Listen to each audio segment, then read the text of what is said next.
Hello, welcome to this video. So in today's video, we are building a RAG-powered chatbot using Langchain, PineconeDB. And in this, we are going to take a PDF. I want to show you this PDF, which is going to work as our knowledge base. And this PDF, we are going to upload it using Langchain, and PineconeDB will use it as a knowledge base. And then we'll use ChatGPT or the LLM to use this chatbot while a customer is chatting on a website. And this is the concept we call RAG. And we are going to look at RAG. We are going to look at all these technologies like Langchain, Pinecone, and how everything actually comes into shape in this video. But I just want to show you what we are going to be able to do. So the first thing, we'll be able to integrate to get our PDF and we upload it. So you're just going to show you that we have a component that is going to be able to upload a PDF like this one for the knowledge base. So like you create a document like this one for a company X, and then you upload it using this route here. You upload the knowledge base, and this one will upload a knowledge base to Pinecone. It will use Langchain to break it into chunks. It will use OpenAI to break it into embeddings, and then the embeddings, they will be stored in PineconeDB. And then when someone searches, when you go back to this and you search for something here, it's going also to convert this prompt into an embedding, and it will use what we call cosine similarity, which is a technique LLMs use to compare the embeddings and to return the results. AI will paraphrase the results and will have it on the UI. Now, if all this sounds like rocket science, we are going to go through step by step. We'll break them down, and by the end of this video, you'll understand all these concepts. And not only that, you'd have also built your custom chatbot for your company or any organization you're just working with. To show you, for instance, there is a PDF we used in this video is this one, and this is a company called Enawat Engineering. We can ask any question and we see how it can do reply. So you can just say, what is Enawat, just like this, and this is going to go ahead and search this in a vector database and to stream the result. And you can see here, Enawat Engineering is a company that specializes in engineering consultancy, water supply and treatment, irrigation, and all these services. And if you just go and compare with it in our knowledge base, you can see it is exactly here. I can just go and, for instance, I ask it if we can get, for instance, the email and a website. So I can just say, can I get the email for Enawat? So you can ask if they can give us the email. We know very well from the knowledge base, it has the email. And you can see here, the email for Enawat is this. And you see, it went ahead and gave us the email.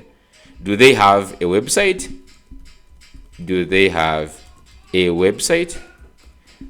And you can see that this is also going to be streamed, and you can see, yes, Enawat has a website. The website address is this.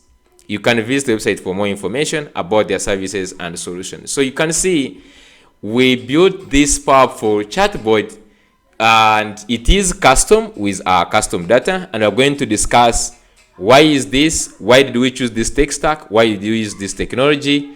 And without further ado, let's get started.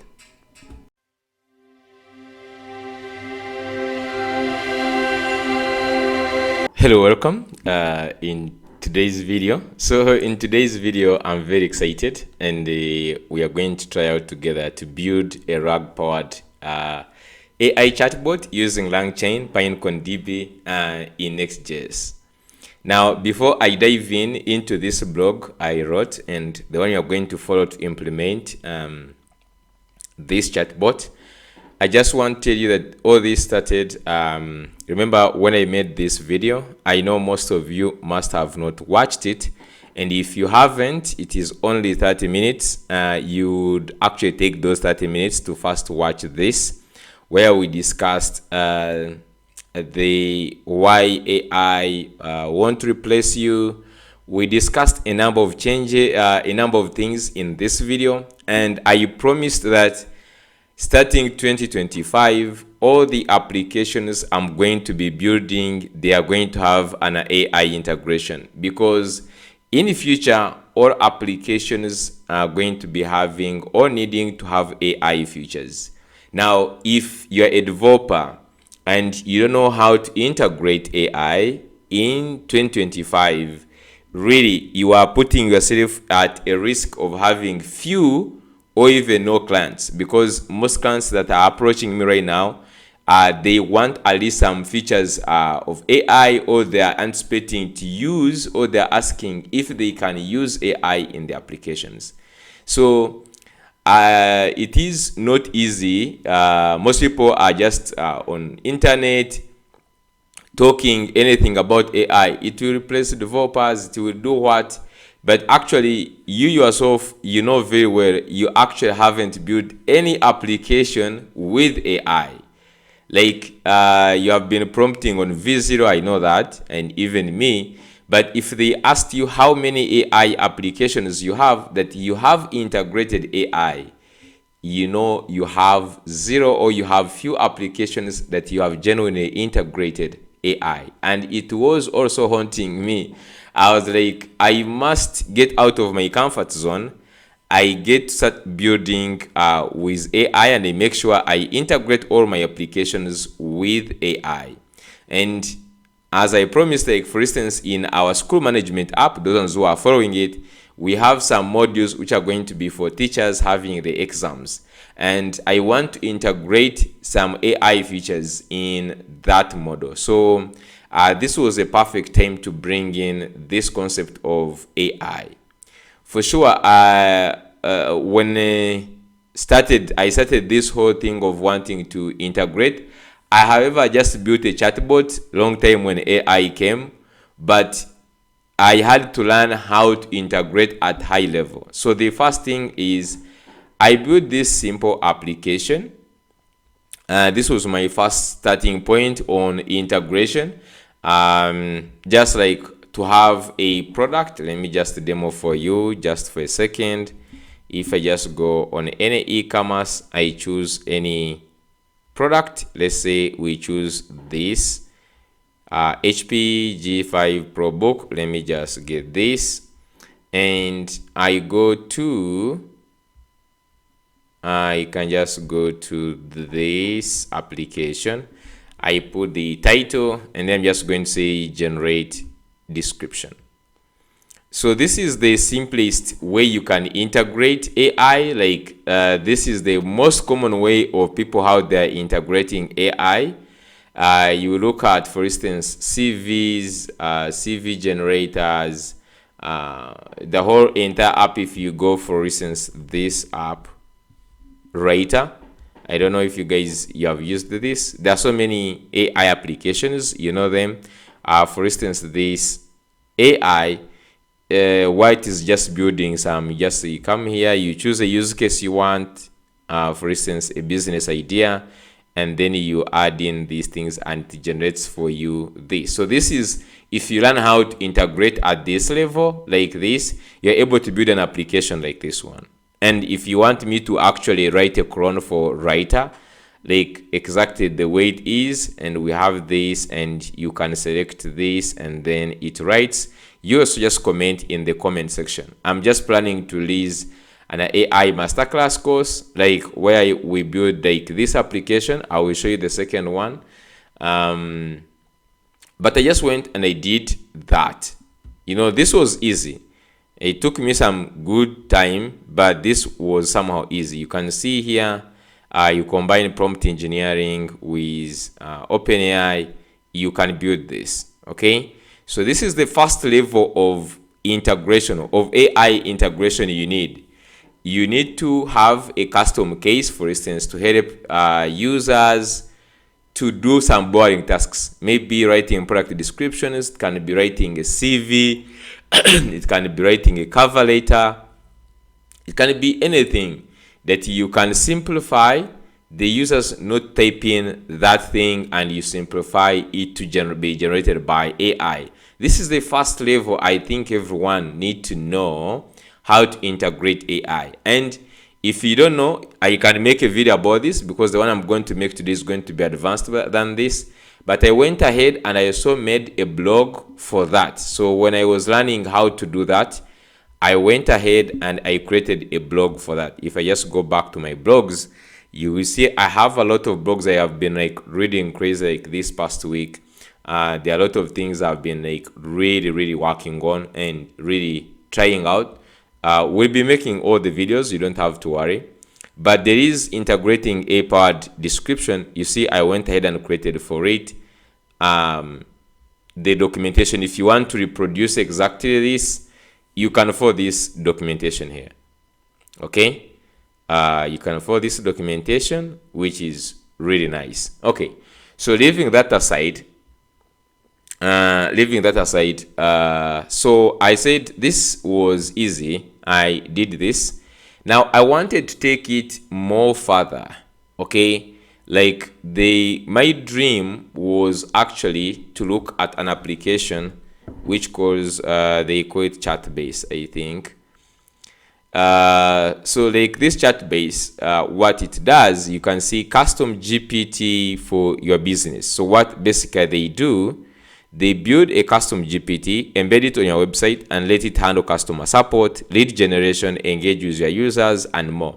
This was really my application I wanted to build, because if I build this application like this Chatbase and it is mine, I can simply use this to embed on my clients. I don't have to be implementing every time I implement a chatbot for individual clients. Like I have client A who want a chatbot, client B who want a chatbot, client C want a chatbot. I can build a chatbot once. I build a SaaS application for the chatbot that can help me give me the chat that I can add on other websites I will be working on. You can see example, if you go here on the Chatbase, they tell you exactly what it does. Chatbase is an AI builder that specializes in training language models on your specific data. It allows you to integrate sophisticated chat widget into your website or interact with it via API.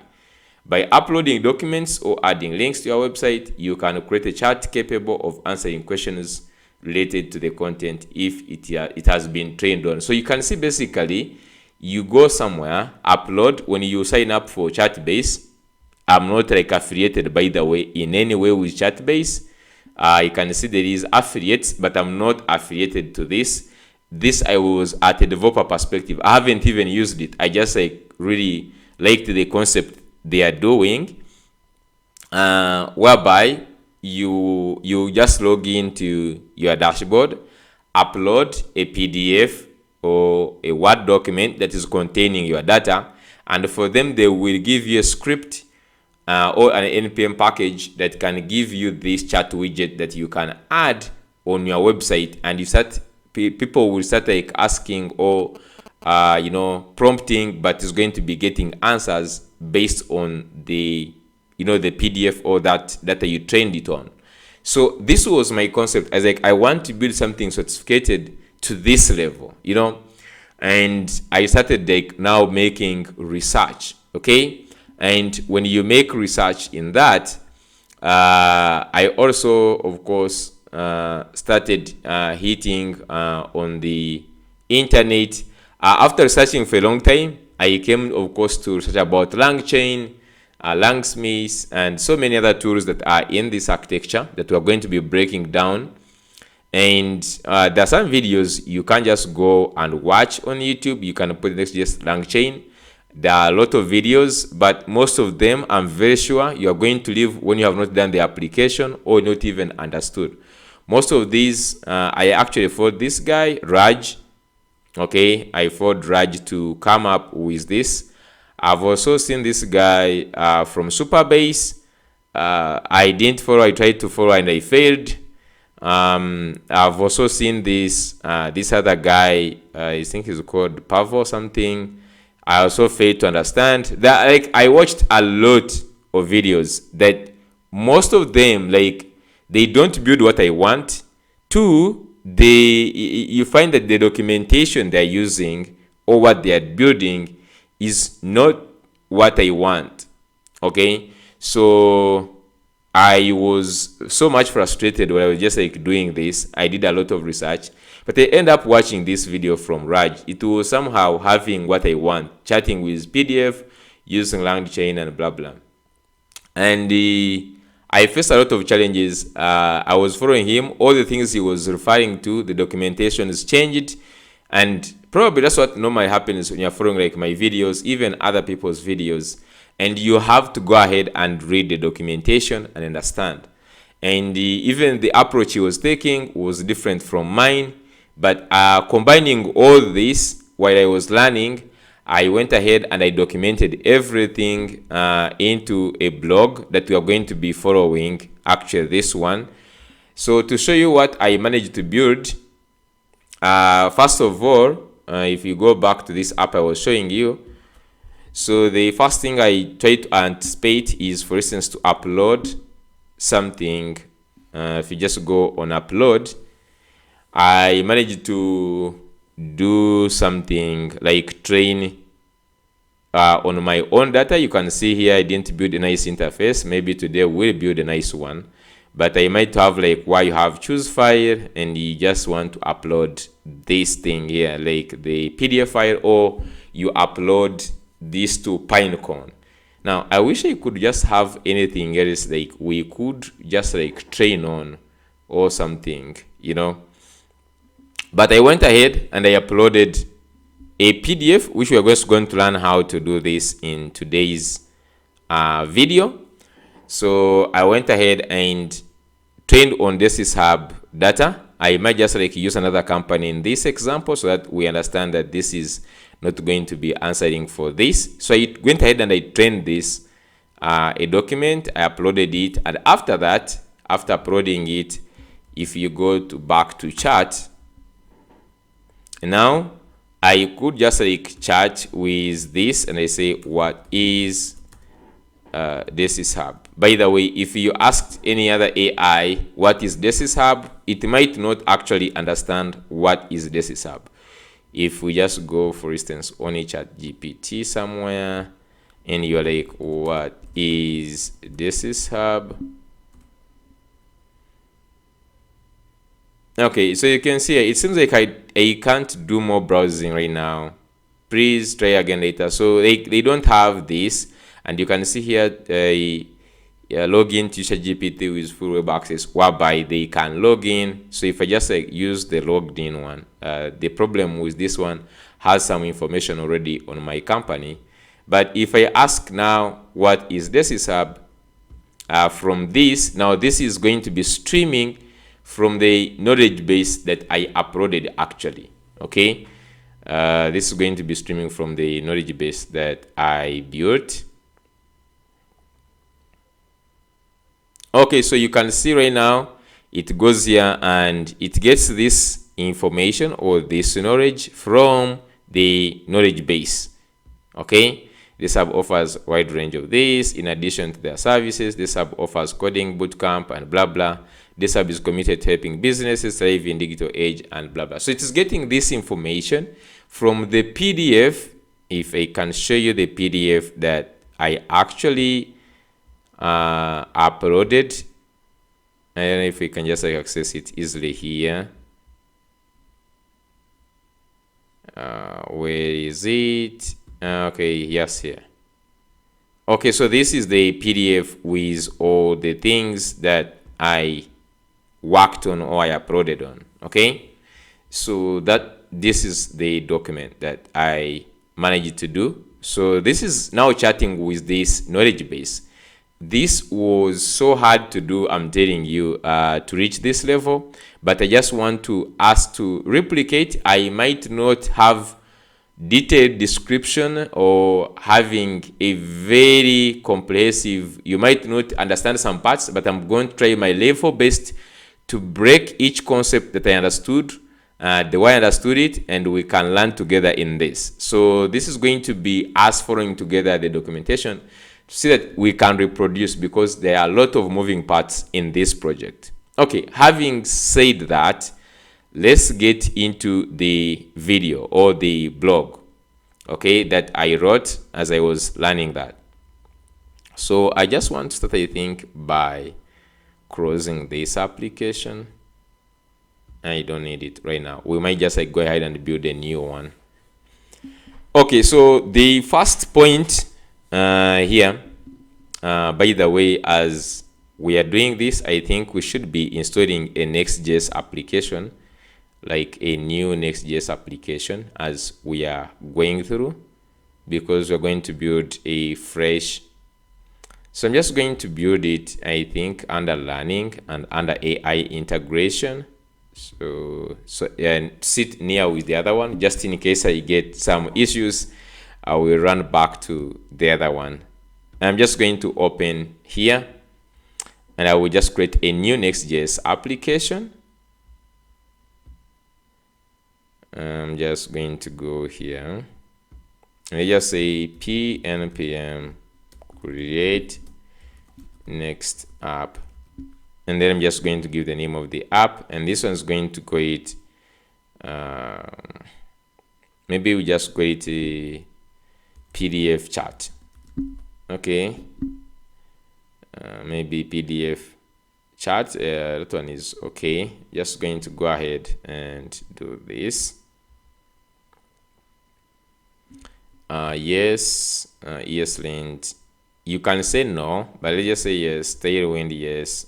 This, just everything, yes, and like that. So let's just this be running, and I'm just also going to go ahead and install this. So as we are moving on, let's just start with this. So the whole concept, I just told you the whole idea by Chatbase, which is involving you uploading your knowledge, and then later on you can chat with that knowledge base that you uploaded. Now it sounds very easy, but it has a lot of things behind the scenes. So you just understand what is RAG and all these things. So until this point, we understand what are LLMs, large language models such as OpenAI, ChatGPT, Anthropic, which is used by cloud. I use cloud all the time, and ChatGPT. So such as this advanced form of artificial intelligence algorithm that processes, generates, and understands human language.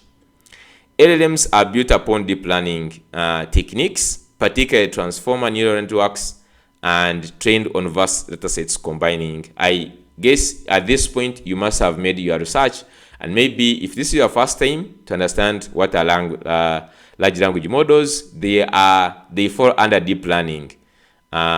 Deep learning also falls under artificial intelligence. So you have artificial intelligence, then you have deep learning.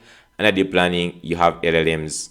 So LLMs are capable of various language-related tasks like translation, summarizing, question answering, creative writing.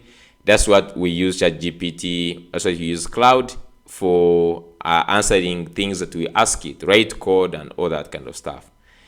So their large scale and extensive training enables them to generate contextually relevant and, often they just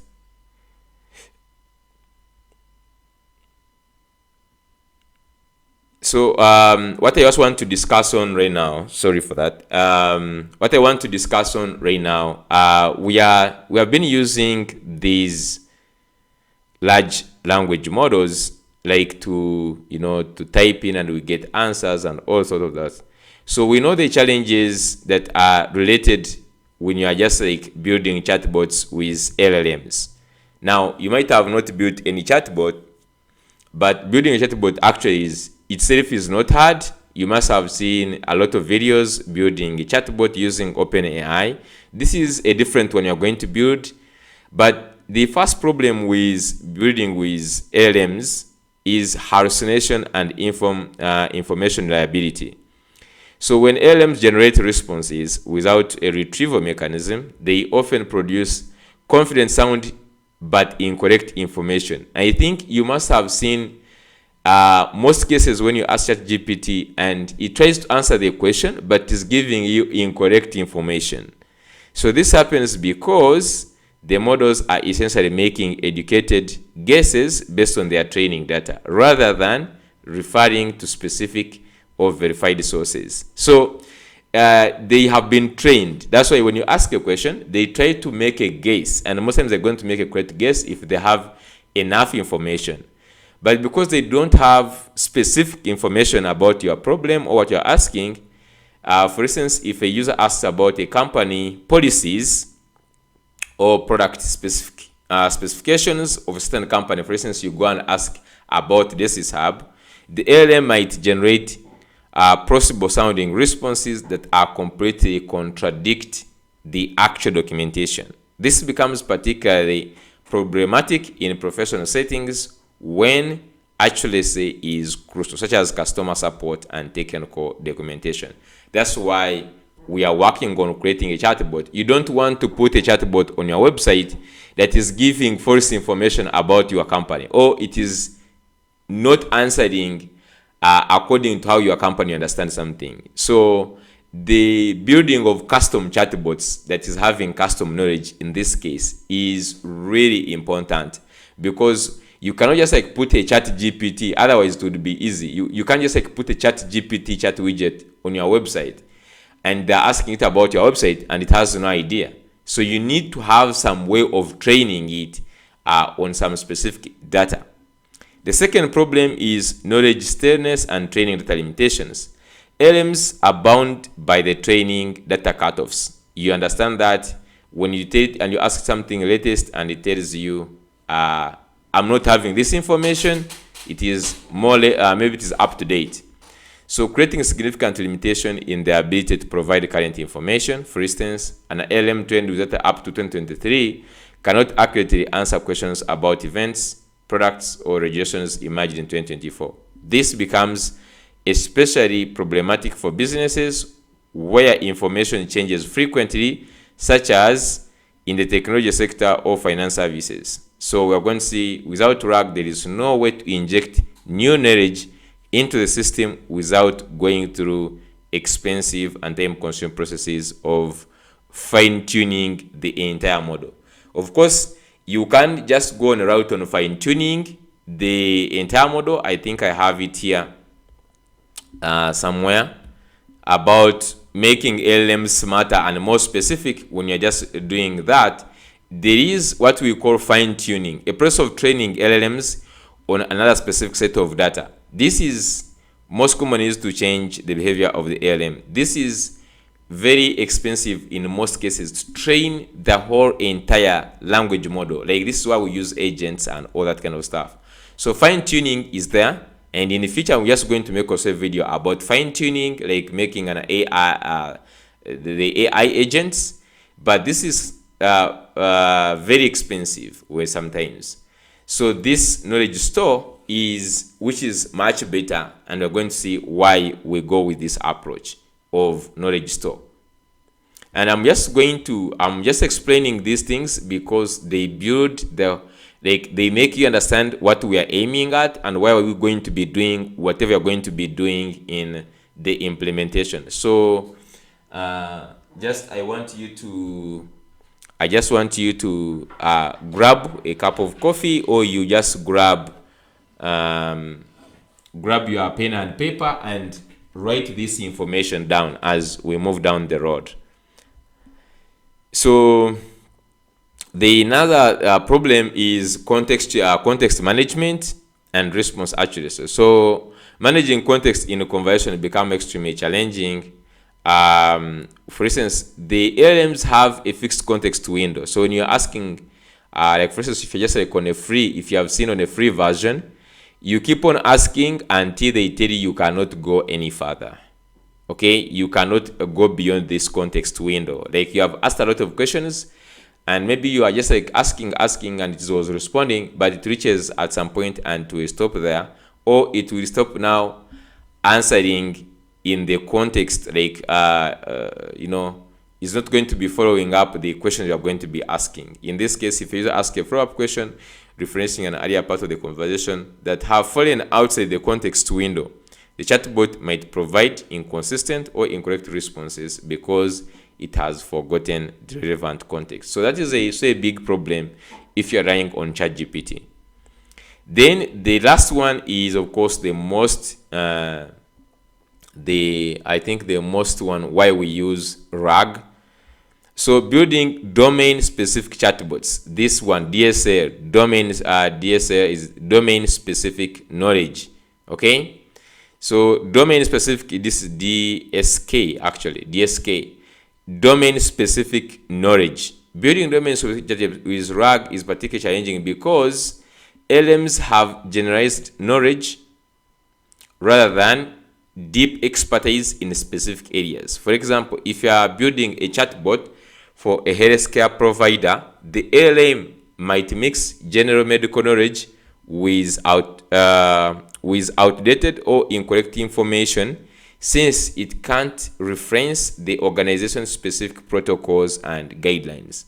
This lack of ability to incorporate proprietary or specialized knowledge makes it difficult to create chatbots that can accurately represent a specific organization's voice, policies, or expertise. That's why even when AIs came in so many, it is very hard to still find websites which are having AI powered chatbots. You may think it is easy, but later on when you put that chatbot on your website without using this knowledge I'm going to show you, the RAG architecture, you will find that chatbot is not going to work. Okay, that's why most websites, they don't have AI chatbots yet, because it is not straightforward. You may think I'm going to put a chatbot using ChatGPT on my website, but you are going to find that it's not going to serve the purpose the way you thought, because it is not having domain specific knowledge. It's not specifically trained on your company. Therefore, it cannot answer anything in regard to your company. It's going to be answering a general knowledge, which you don't want to put on your website, right? So you have to, to have a custom knowledge for you to be able to do that. And this is where RAG comes into play. So the first question is, what is RAG? First of all, RAG in full is Retrieval-Augmented Generation. Now, if you haven't seen this word on internet, you might be just like behind the news, but people are building infrastructure for RAG, and it is really, really powerful. And we are going to go through and see how to implement it in today's video. So RAG is a framework that combines the power of LLMs with retrieval system that can access external knowledge. Think of it as giving your LLM a specialized library that it can reference in real time. Instead of relying solely on its training data, the model can now look up relevant information before generating a response. This process happens in 3 main steps. The first step, the retrieval space, that's why we call it RAG. The first step is the retrieval phase. The documents are chunked. This is like in terms of like a PDF, a Word document, a text document, any document you are giving, it is first chunked and converted into embeddings, vector representations. These embeddings are stored in a vector database like Pinecone. That's why we are needing Pinecone in this. When a query comes in, the system finds the most relevant documents through what we call a semantic search. Okay, this is why you search for vectors. And this is the first step, the retrieval phase, where you search or the documents are first of all converted into embeddings and they are stored into vector database. And when you search as a user, they go and search into those vector and they retrieve the most relevant documents from your knowledge. The second one is the augmentation phase. So the retrieved relevant documents are combined with user's query, the one you asked. This creates a knowledge enhanced prompt for LLM system can include in the source information and context. We are going to look at this. And the last one is the generation phase. The LLM uses both the retrieved information and its general knowledge and generates responses grounded in specific relevant documents, can cite sources, and provide evidence for its answers. So in this case, I think you understand why we need RAG. And in case if you haven't known why we need RAG, this is to overcome the LLM training data cutoffs limitation.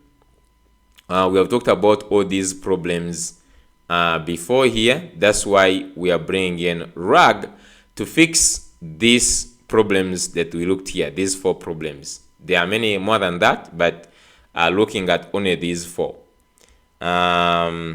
So cost effective, most efficient than fine tuning. As I said, there is 2 ways you can do fine tuning or use this one.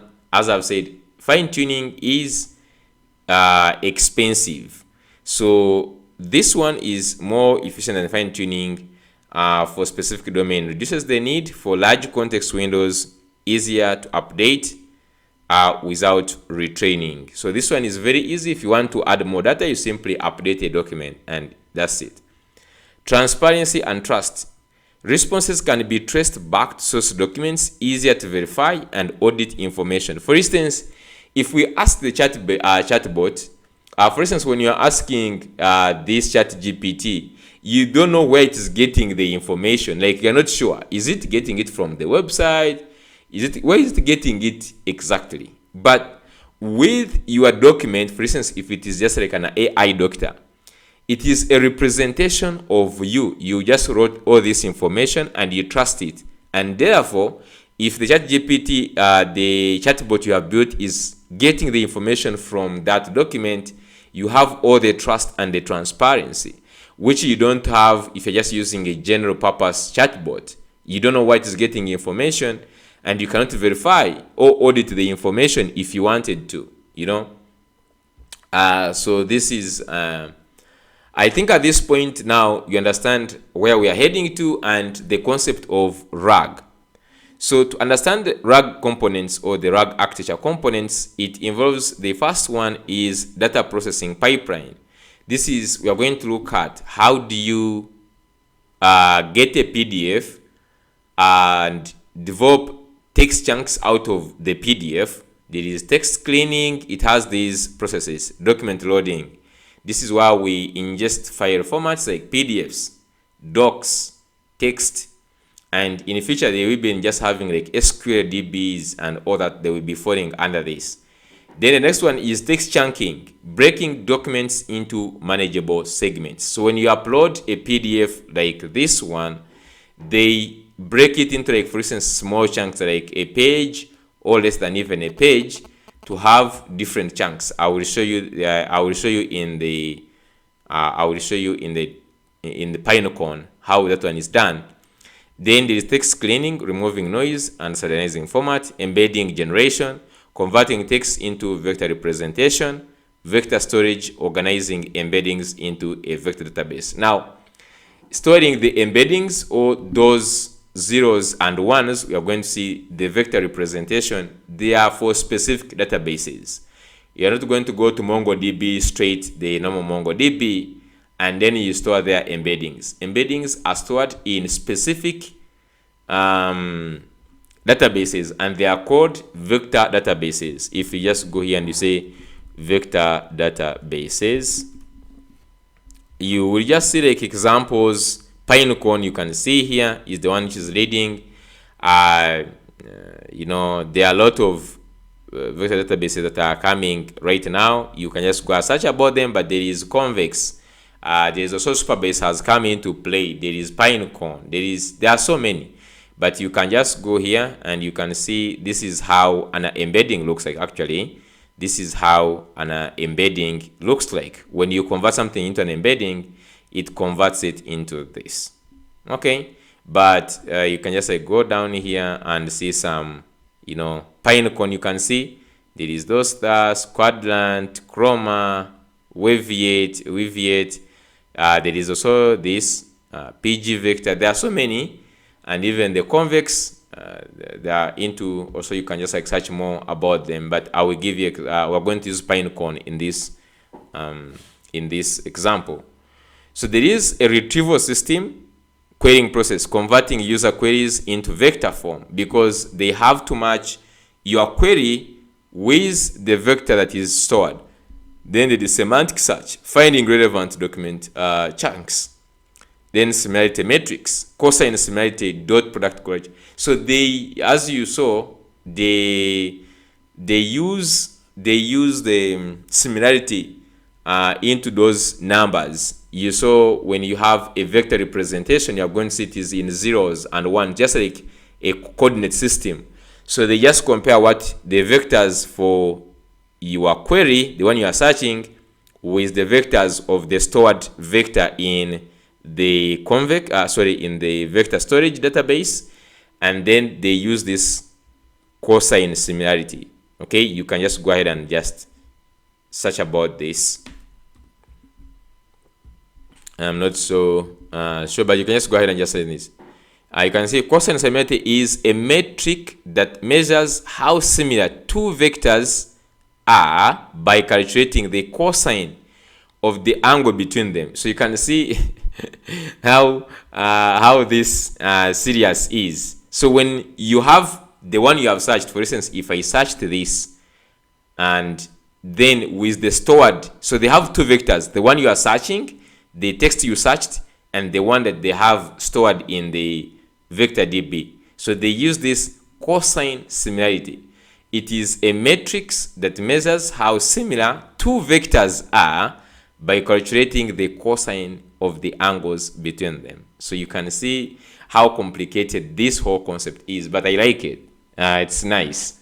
So moving forward, then the context window management. So optimizing retrieved document size. So you also optimize. We're going to look at this. This comes in the prompting. Then ranking mechanism, prioritizing most relevant information. Then there is argumentation process, the context assembly, combining retrieved documents, creating effective prompts with the context, then maintaining reference to original documents, and then weighing importance of retrieved documents and all this.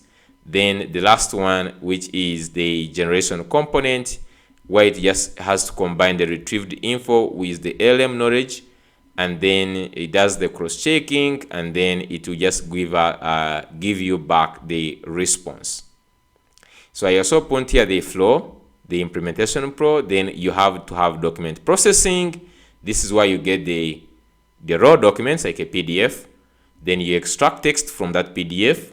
You break it into chunks. Then these chunks are broken into embeddings, and these embeddings are stored in a vector database. If you can understand that process only, a whole entire application is actually onto these three steps, onto these ones. This is why you get lost most when you are watching a video. They are not breaking it the way I'm doing it here.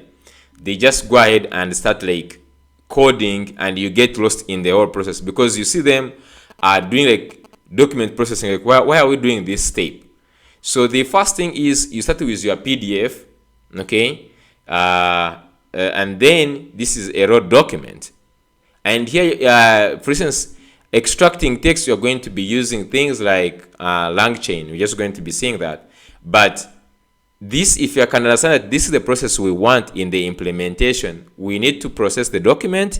And when we talk about document processing, we mean getting a PDF, converting it into extracting text out of it, and then getting this text and we break it into small chunks, and then these chunks we convert them into embeddings, and then these embeddings we store them in a vector storage. So after you have done this, storing the whole PDF into embeddings and you store them into a vector database. The second thing is query handling. When a user makes a query, we query the embeddings because we stored them, so they convert the user query into an embedding also, and then we query the embedding. We do a vector search. This is why we compare the cosine similarity where it comes in, where we do this query, and then we have the context retrieval. Okay, this is why we get back the documents. It gets back a lot of context, like a lot of things that has found out from the vector, and then prompt construction. So you have to use prompt engineering to make sure that you create a better prompt from the results.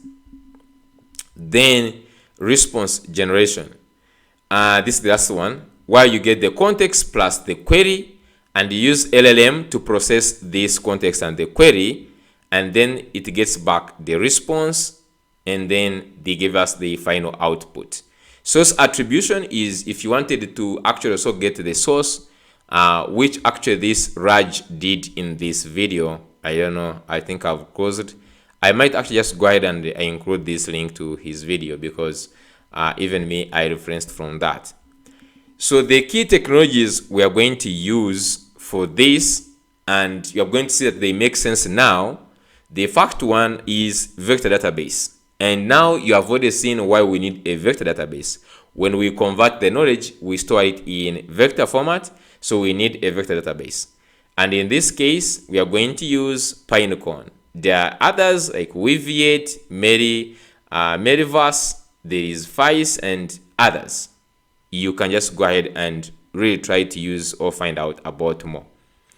Then we need an embedding models.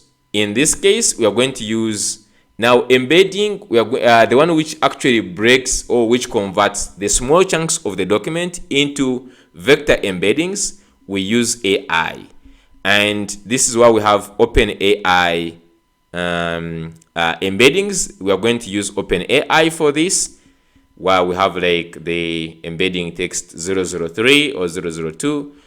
This is why we're going to use this OpenAI model for embeddings. And then we have LLM integration. This is now still we use ChatGPT OpenAI model for actually putting the context together, like rephrasing the prompt. If you remember this last one, we use LLM to process the context and the query. But then still we have here where we have the embeddings. You see, embedding generation. We still use AI in this step of embedding generation, and we still use AI also in this step in the LLM processing. That's why we need LLM in two places. Then we have the development frameworks. We are going to use Langchain, a RAG pipeline, which puts all these things together. You have the Pinecone, you have the SDK, OpenAI SDK. You have a lot of things you are moving, and this Langchain will put all of them together. We are going to use Langchain, and then lastly, we're going to use, of course, the Vercel AI SDK for retrieving or even streaming. So the first thing you're going to do, of course, you need to have OpenAI key. Now, most people, this is the stopping point. Even me, at first, the breaking point that was stopping me from building AI application even last year was this concept of saying that OpenAI is paid. I want to look for a tool which is free, and most people would have said, why didn't you use Gemini? The fact is Gemini at this point is still at low level compared to OpenAI in terms of the output they give out.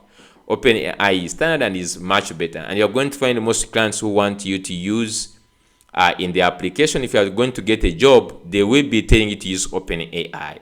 So you get $5 or $10 and invest in this. This is free information I'm going to be giving here. This thing is very complicated, I'm telling you. So if you can just understand a step by step on how to implement this, just get the $10, because after you have learned this, you can make a lot of money from it.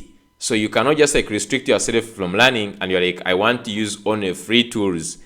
The good thing, it is pay as you go. They're not going to say it is $10 per month. The API is paid on what you call pay as you go. So as you use, if you put $10 and you don't use it, it will remain there. The $10 will remain there. So the first thing you have to get is this OpenAI. So you can just go here and you say OpenAI. I think is a platform. So just go to this platform.openai. So just go to platform.openai and you need to go ahead and sign up or sign in. This is why you need to do this. And you can just go and just check on the billing before you even go further. You see this like the point where you are fearing and blah blah, but you can just go on. Where can I just find like the billing or something? So it's here, and you will see that you will just have to go ahead and you put, for instance, I put $10. This whole thing I've been asking the AI, you see it has used 0.01 only 0.01, you see. So you can just like use this pay as you go. I put my $10 and I'll just be using it to learn. I'm not using it for fancy things or what, but I can first learn. When a client pays me, then I can use their money to buy the actual maybe much dollars, okay? Or I can even sell it more than this. So you invest in at least $5 or $10. Just go to the nearest bank. Please open up an account. Get a what? You need to have an account with the bank. They will give you a credit card or a card payment that you can pay these tools online. At this point, if you're a CS developer, you must already be having it. And then you put your credit card, put like some few dollars, like 10 or 5. Go ahead and put on your $5, and then we start learning. So there is no excuses here, guys. Okay, so that one I'm done explaining. So you have to go here. After you have signed up, you can see this one I have API keys. So you just go ahead and get the API keys. Go ahead and create new secret key and get this API key, and we'll be using that. Okay, this is in the one I've been like using. So just go ahead, first pay, put $10 and go ahead. The sample will say that they get free. Me, I think I used up mine. For some reason, it couldn't just like make responses with the free API key. But if it can do free, then good, well and good. But it doesn't, put $5 or $6 and start learning with it. So go ahead and create a new API key and have your API key around. We'll need it in a second.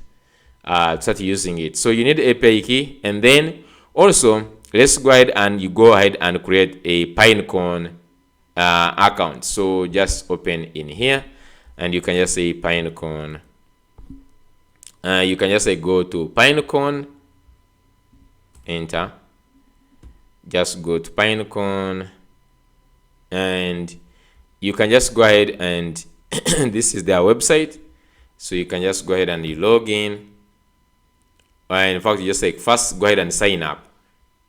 Okay, first go ahead and sign up. For my case, I already have an account, so go ahead and create an account with Google and then log in. So when you reach here, just go to this side of the API. So you go ahead and create an API key. So this is for free. Pinecone is for free. You don't have to pay for this for now. But of course, they have, you can just go and check the pricing every time. I'm just like checking these things. I already just got pricing. As you can see, this is the most genuine one compared to, for instance, Redis. I wanted to use Redis. So Redis has also Redis Vector, I think. Okay, they also have the vector database. These, the ones of Redis. But if you look at the prices, it is really expensive. Okay, it is expensive. So I just went with this Pinecone. They have really a genuine free tier, and you can just use this one. So go ahead and get here an API key for Pinecone. Don't complicate things or even overthink them. We have already seen what Pinecone does. Pinecone is a vector database and is going to help us do this. So do not complicate it any further. Just simply go to Pinecone, create an account, use your Google, and just simply go to API keys and just get an API key. And next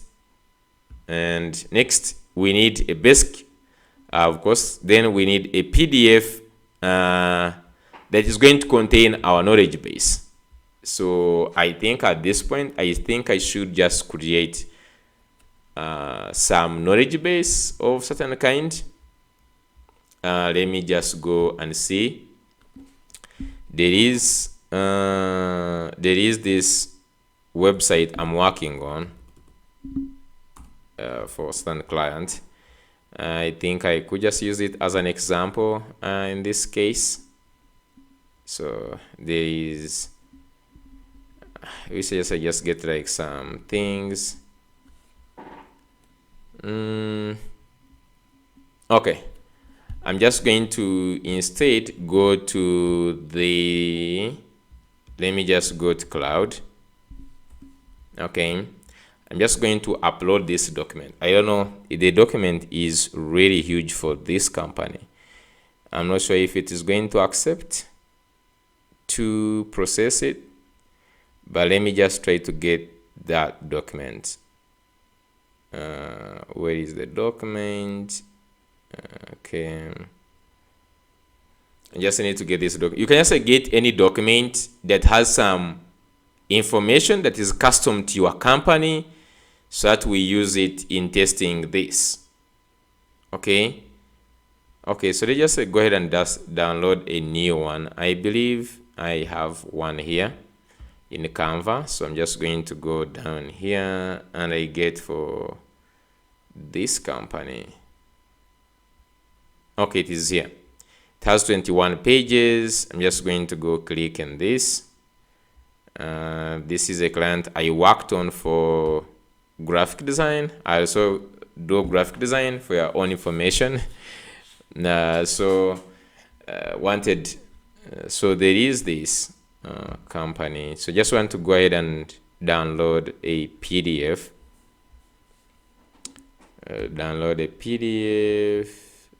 Just want to get the one that is really small. Standard. I think this is the smaller one. Best for printing. Best for this. Okay, so I'm just going to leave this one and just go ahead and download this. So I don't know if it will accept to upload this whole entire document, and then it gives us the one that is going to have the knowledge base. So like I'm just trying to create a knowledge base. Okay, let's see the size. Oh my goodness, it's just like 35 MBs.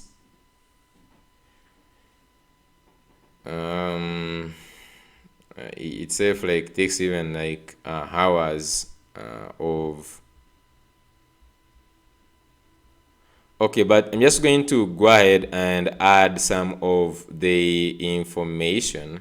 So let me just pause a second, create the knowledge base, then I will be back. Like you just go ahead and also just like create your knowledge base, like a PDF document that is having custom knowledge, so that we start from there.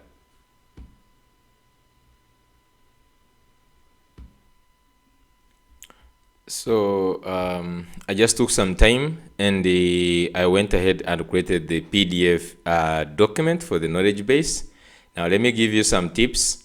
One, make sure you get a good document like a company profile, or you can create one if in your company, if it doesn't exist, create a nice company profile. And then if the PDF you have created is big and is exceeding most of these, the ChatGPT or cloud, if you are on a free plan, they will not accept big downloads, so you might need to compress it. I first went and compressed this one. You can see it compressed from 36 MBs to 2 MBs. So this one can be now uploadable to the cloud. So I went ahead and I uploaded it to cloud, and I gave it this prompt. So you can also give a prompt like this to get better results. So, and include things like FAQs, the FAQs that a person is most likely to answer. This also will help the the LLM to get the answer very fast. So you can add as many FAQs as possible. In fact, I'm just going to add one more FAQ. Here there is this. I don't even need to, for this one, just like very straightforward. Let me just like leave it like that. But you can just go ahead and add some FAQs, which I did here. Okay, and then so after generating this, I pasted it in Microsoft Word, and then from this I generated a PDF. So I have a PDF with all the knowledge, and you can see company overview, for instance, the full name of the company, the tagline, the location, contact. You can be really specific about these ones. The website is actually wrong. I just need to correct this before the actual website, the .com name is that one. Let me go here in this one, first change it. Second website is this. Okay, let me just go and first remove this, and then let me just go ahead and again save as downloads, and then save as a PDF, and then we're just going to replace this one. So now we have this one, which has the correct website and the email. Okay, so this is good. You can see, be very clear, vision and mission. So this is how you would create a document containing the knowledge base. So that is good. We are done with that step. All of us, we have the knowledge base. So let's proceed. So step number one, we have already created our project. I'm just going to go ahead. It has Tailwind. I'm just going to only add shadcn. So just add shad. Go to installation here, and let's use this last command, this one.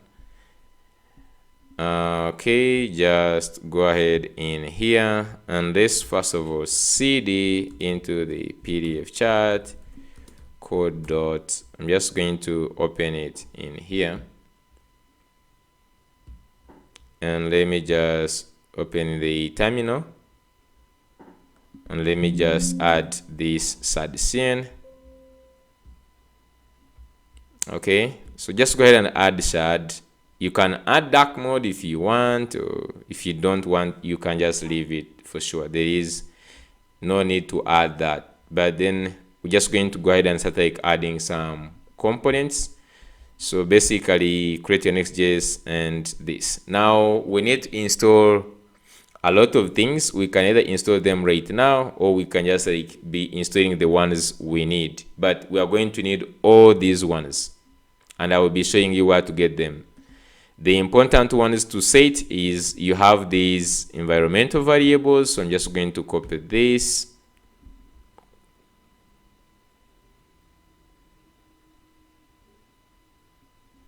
And it has already finished. Just going to say pnpm dev. So let's go ahead and create an environmental variable. We put all these things here,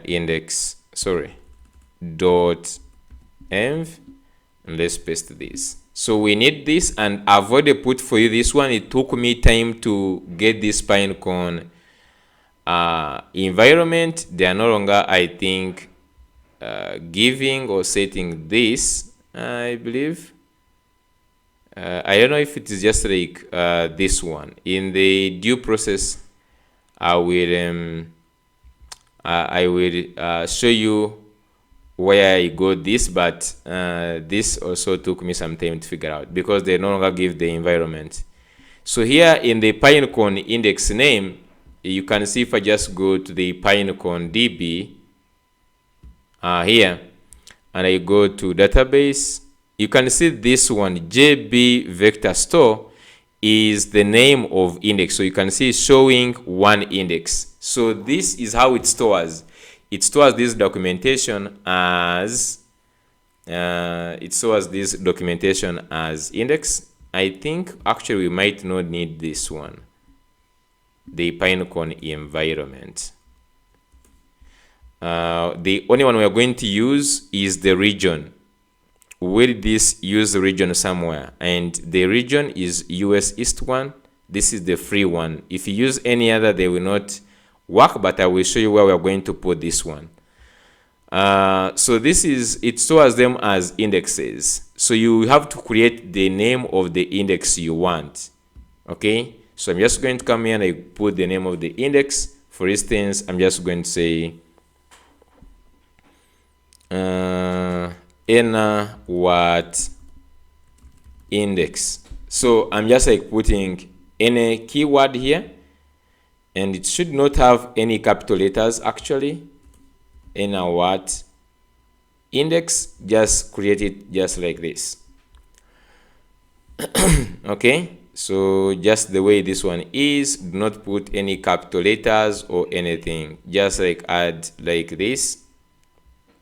So now we need the upload thing also, and of course we are going to install also the upload thing. So what I'm just going to do, let me first stop this. I'm just going to quickly go to upload thing. I wish I could just copy some things. I'm just going to, if you have some settings already done for upload thing, I'm just going to copy some. But let me just right now get the token. I will just get the token. Let me just go to the docs. Okay, let me just go to the docs, Next.js. So you just need to install this here. I believe, did I add this in the installation? I didn't add. I think by the time you read, I will just like add these more things. You need to install this. So just go ahead and install pnpm. Let me just remove this. Make sure you just get the one for pnpm, just like this, copy, and just like add like that. Okay, it has a lot of settings. We're just going to go through them very fast. Make sure you have the upload thing token. They are no longer using the other ones, they just use the token now. So you have to go ahead and create this upload thing core.ts. So you can just go ahead. I'm just going to use the one that I'm just going to show you in a second. You can just go to the docs. I think this is where I have upload thing somewhere, but let me just continue.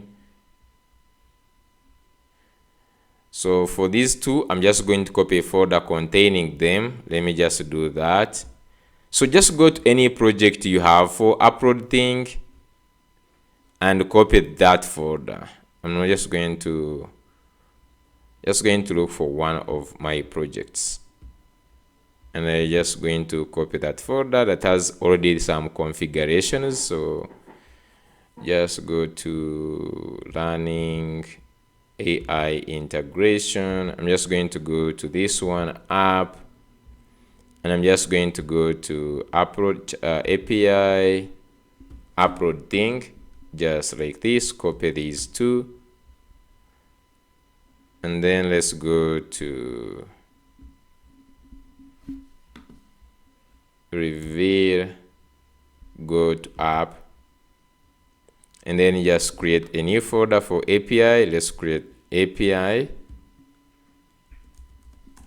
Then inside, let's add the upload thing. So if you just go up, API upload thing. It has two files, the core.ts. You can just go ahead and copy mine if you don't mind, just like this. Okay, and this is going to have this PDF upload. So just make sure you just set it like this, PDF upload, and then for the route is always the same. You can just like remove all these. So yeah, then next you have to wrap this in the layout. So after creating those two, you have this with the UT. So you can just go to in your Tailwind config. So just open the Tailwind config. Just going to paste this on top here.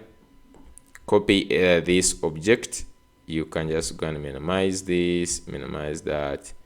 So copy this object, cut it, and remove this. Just go ahead and paste it in this here. So just going to paste it here. So now you have this now with UT. And now go down here where you have these buttons. Now these ones I'm also going just also to go ahead and paste them. There is one you have to create, which is this upload utils upload thing. So you can just go ahead and just create this upload thing.ts. So copy this, go to your lib, and let's go ahead and add upload thing.ts, just like this. And then for the file router, you can just go ahead and import it like this. Okay, so next, after you have added that, you can now mount a button anywhere. So just going to create one more component at this point. For the upload component, we're just going to create one more thing. So in the components, which we might not be having already, right click and create a folder which is going to be components, then slash PDF file uploader.tsx. This is for the PDF upload. So I think I have this also in here somewhere. Just scroll down for this. I'm just going to go down where we have the PDF. That component, I have it somewhere down here. So you can see, create the components PDF and then copy this. Let's add it here. Okay, so we can see the things we need here. The one we need React Hot and React icons. So I can just like add those, pn add, and just going to add React Hot Toast. And then you also add the React icons, just like this. So as we are adding, you can just go to React icons, React Hot Toast. Just copy this toaster here, this one, and you can just take it to the layout. So just go to the layout of your app, and let's add this here. And you can just like import this from the React Hot Toast. Next, let's go up here. So what is next? Let's first finish with the upload thing. So one thing you have to do is to update, to avoid this problem of loading. You can just simply go and update your layout with this. So normally copy this, go to the layout and paste this here. So you can import this, extract file router, all these ones, and also this. Okay, just import them like so. In your app, this is for uploadthing to work. Okay, so nice. So now you can just use it in any place, and you can see you are done. You can start now using it in any place we want. And if you just check now our PDF file, everything is looking good. So this component, I created it just to help us upload the file, and that's going to be among the first steps that we are going to do. So going back to the documentation, we have the API keys. So I'm just going to just pause, and I will add everything that I need here, these 3 things, and I will not show you these details of mine, just populate yours. So I'm just going to add them, and then I'll be back. Okay, so I've added my environmental variables. So make sure you have all the necessary environmental variables before we proceed. Okay, so next, let's move on to, so you can create a config file if you want. If you don't want, you can leave it, just like to bring in these, you know, like there is this possibility of having some environmental variables not loading very well. So you could just go ahead and copy this and create a config file to export this. So you can just go and inside this lib folder, and inside the lib folder you create config.ts, and this is why you can add this, and this one makes us add Zod. The purpose of this is to make sure that you have actually all these environmental variables. Okay, the API keys for OpenAI, Pinecone, and this index name. So I'm just going to say here pnpm add Zod. So you can just go ahead and just add Zod for that. And the purpose of Zod in this case is just to make sure these environmental variables are there. Okay, that is it. You can see. So next, create some reusable functions. Now, some of these functions, they were created by Raj when I was watching one of these videos. I think he also got them from some documentation. So just go ahead and get this in the utils. You can just create these functions. Okay, you can just go ahead and copy these ones and just add them in the utils.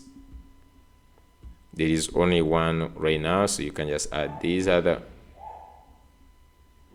You can add these other ones. Now this message is going to be coming from somewhere. You can just first leave this one. We'll be getting this from I think from either OpenAI SDK. Okay, so don't mind about it right now. So moving on, let's create now this static now with the Pinecone. So there is this diagram I want to break through so that you also understand what is also going on as we are implementing. There is this diagram. Now here it doesn't look very nice, but this is what we are going to follow. There is where we store the knowledge base and where we use the knowledge base, basically into these two parts. Where we use the knowledge, we store the knowledge base, and then where we use the knowledge base. To understand this, in this one, we start with our PDF file. Now, this PDF file is going to be coming from uploadthing. We just upload it, uploadthing. Uploadthing will give us the PDF URL, and we'll use Langchain to read this data.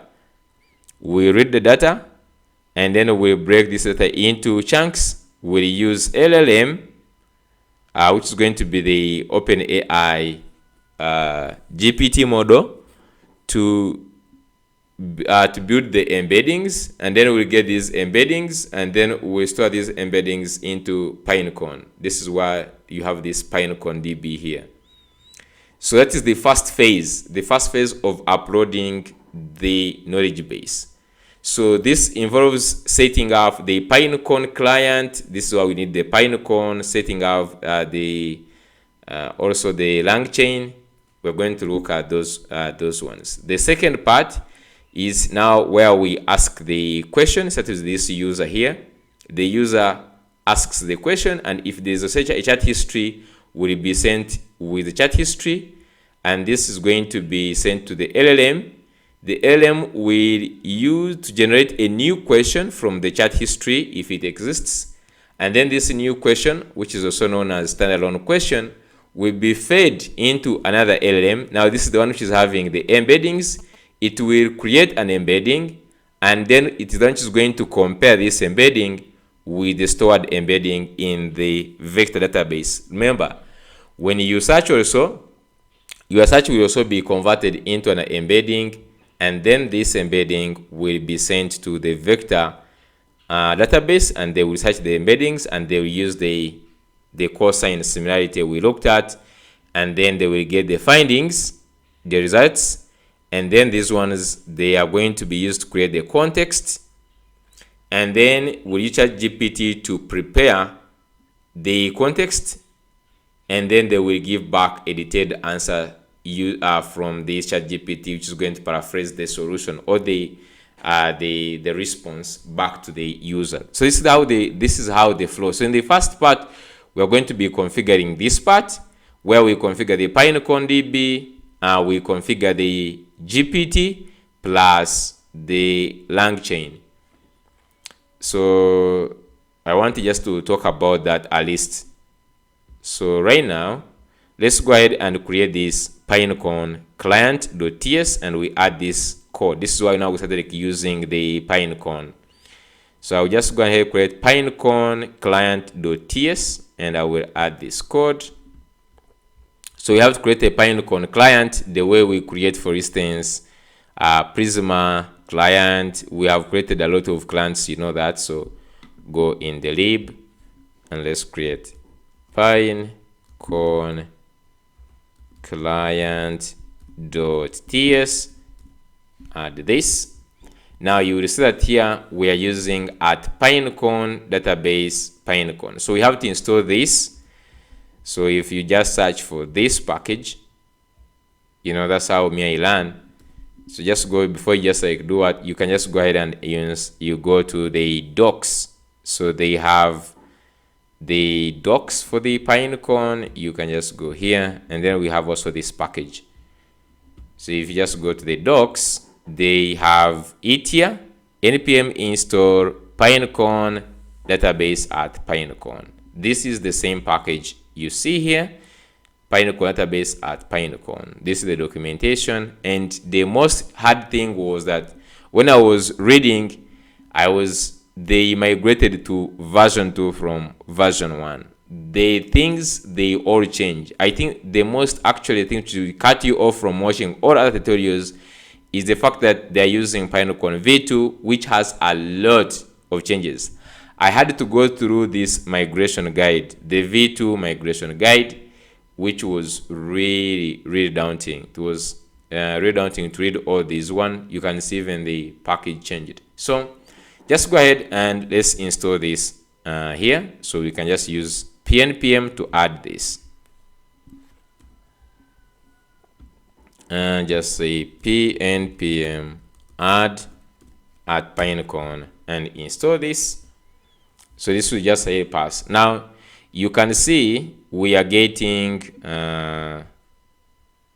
the environmental variables from the config, and this is the config here, this one, because this is getting the pass process.env is ensuring that we have these things. So if you just go back to this Pinecone client, the initialization, this also changes a lot.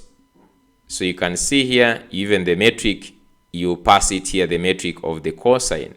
So you see, we first initialize, we have this function called init Pinecone client, where we pass in the new Pinecone, and you can find all these ones in this. Why you generate, you can see here, new initialize Pinecone client with API key. This is how you do it. You get the Pinecone, and then you get the new Pinecone, and you pass the API key. This is exactly what I'm doing here. And we have the Pinecone API key. And then this one is to create the index. Okay, so you can just come down here. You can see create index. If you scroll down in Pinecone store, you store data in an index. So data is stored in an index. So you have to go ahead and create a serverless index that matches this 1024. Simulate the matrix cosine of the MAT E5 large model used in the previous step. So you come here, and this is how we create the index. So await pc.createIndex. You see, I create this Pinecone client, and this Pinecone client you use to create the index. Pass in the name of the index, and this is the name we specified in the environmental variables.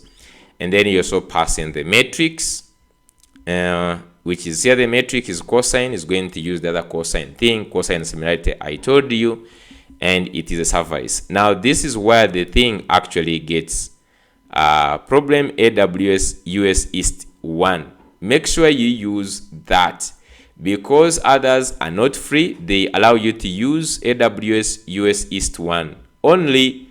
That is the only free one you can use. There are so many others regions, but the free region is this US East 1. Then now you can upsert. You're going to see you can upsert the embeddings like this. So this is how we initialize. Then you can add this option. This option tells the client not to throw if the index already exists. Add this one and also this one. It will just go ahead and return a Pinecone client. So this is the first thing we need. Then we create a function that we are going to be using to get this client, this get Pinecone client. You can see it gets the Pinecone client by running the init Pinecone client and returns it back. So we're going to be using this in all other files. Great. So moving on to 3, the PDF processing, because now this one we already passed to create the index and ready to receive the PDF. Now we go to the PDF processing. So create a function, a file called PDF loader.ts. Just going to copy this and just going to go to the lib PDF loader.ts and just paste this. So this is why we use Langchain. Okay. So Langchain, if you just go on the PDF loaders, the first thing, if you just go to Langchain, and let's go to Langchain right now. Langchain. Now, first of all, if you just go to Langchain, you are most likely to go to a wrong one. Now, this is their website. They have two websites. They have the Python documentation and they have the JavaScript documentation. Please make sure you are reading a right documentation. Let me show you how the documentation for Python looks like. It really looks like it's a backend thing. Like you can see, this is the Python documentation. If you are already on this one, you can just go and change to the one for JavaScript, this one here. So make sure if you're like on this website, go to the docs and click on Langchain for JavaScript, and you can see it looks somehow different. I think just because the other one is just in dark mode. Yeah. So this is just like a js.langchain.com. So make sure you just like on the one of JavaScript. There is one for Python and the one for JavaScript. Okay. So they explain here Langchain is a framework for developing applications powered by LLMs. Langchain simplifies every stage of LLM in this. So they tell you exactly what Langchain does. Development, build your application using Langchain, open source, building blocks, and all that. So Langchain, it is helps us to work with the large language models very nicely. Whether it is Anthropic, whether it is Llama, it has a lot of the LLMs. So here you're going to use OpenAI, but it uses pretty much every LLM out there. So let me just go back to the docs. So inside here, the purpose of this now at this step, the first step, the Pinecone client, you know what it did. It created us for a Pinecone instance, and it created us for us an index, which is ready to receive a PDF. Now we have to process the PDF that we are going to upload. Now, according to Langchain, we are going to first actually install all these things before.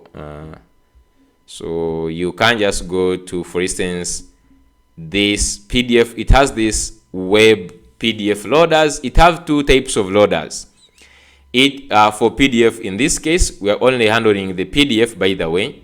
So it has these two.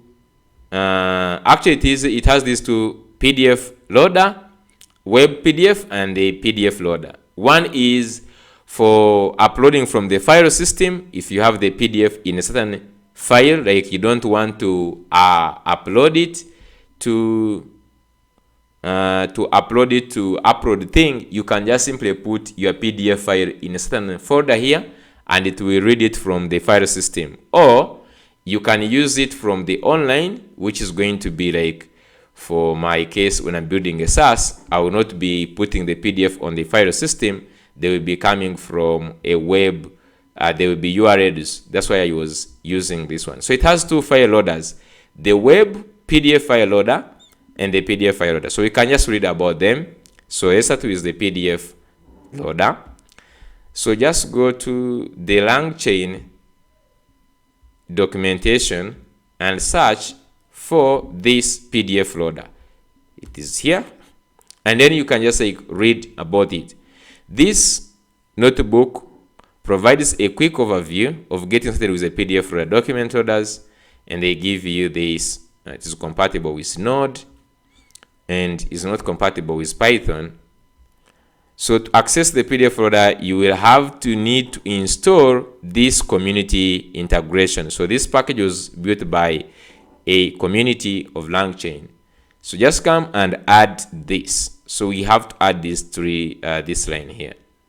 This is if you're going to use your PDF that is going to be on the machine somewhere in the folder somewhere, like in your public or in any folder like docs folder. You can use that. You can see if you just go here, you get the PDF loader.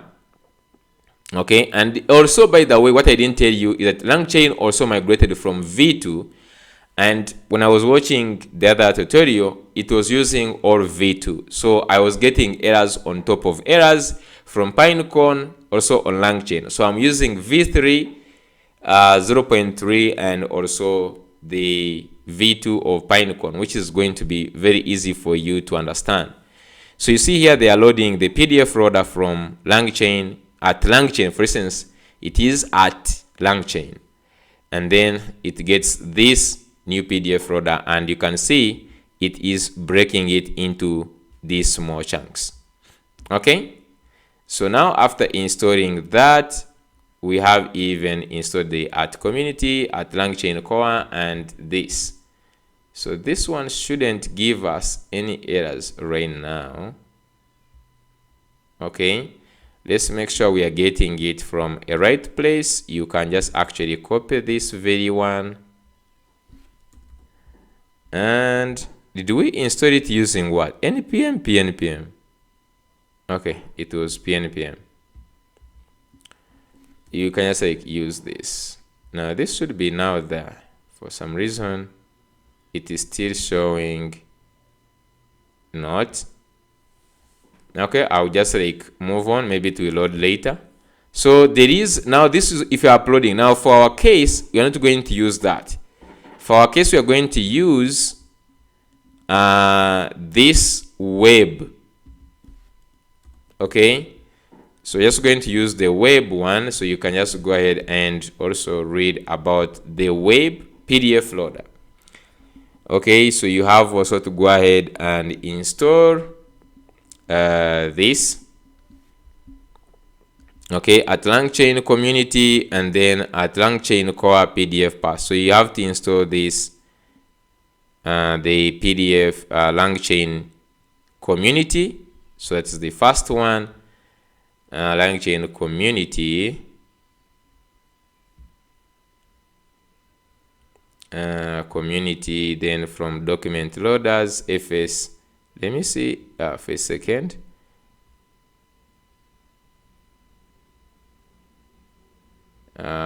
Making sure that we are on the right.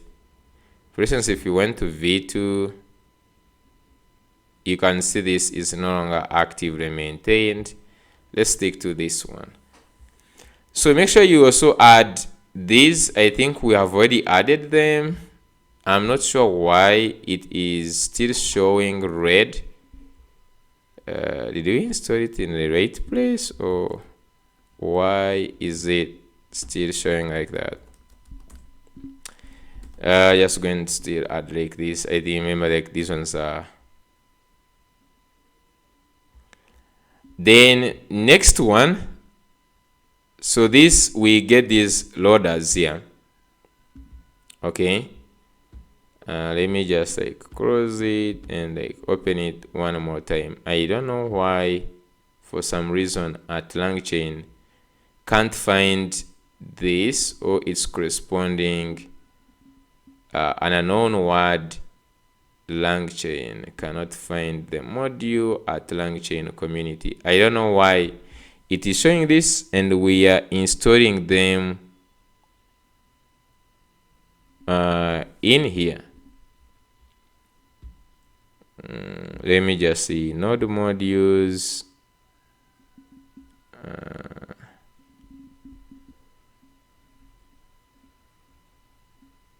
Oh, sure, they are right. I'm not seeing like at Langchain. What is happening? If you just look in the node modules, the fact is I'm not seeing where we have anything to do with. Are we serious? Oh, so it installed it, I think, in the store. We're using pnpm, so it must be like not installed them here, but it's getting them, I think, from the store.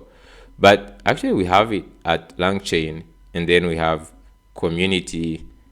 I think this will just work. Let's just like leave it like that. Then next we are using this web PDF, this web PDF loader, and how we're using it, I made a component. This one is custom made. I made this one to take in a PDF source. For instance, you could try to use a URL or a local file or even a buffer. So I created this a switch statement where you have get chunked docs from a PDF. Remember, this purpose of this one is to get the chunks, like to extract data from the PDF and divide it into small chunks. If you remember in this PowerPoint here, we get the PDF and we get the chunks. Now it is Langchain that is actually helping us to extract data from the PDF and dividing it into the small chunks. Okay, so this is why we are getting the PDF source, and then it checks the PDF type if it is the URL.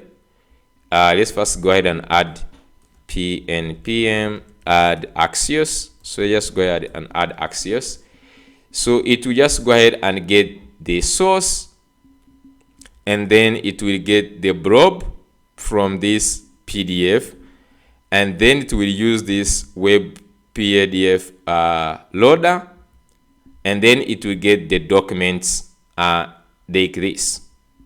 You can find this also in the documentation. This is how it works.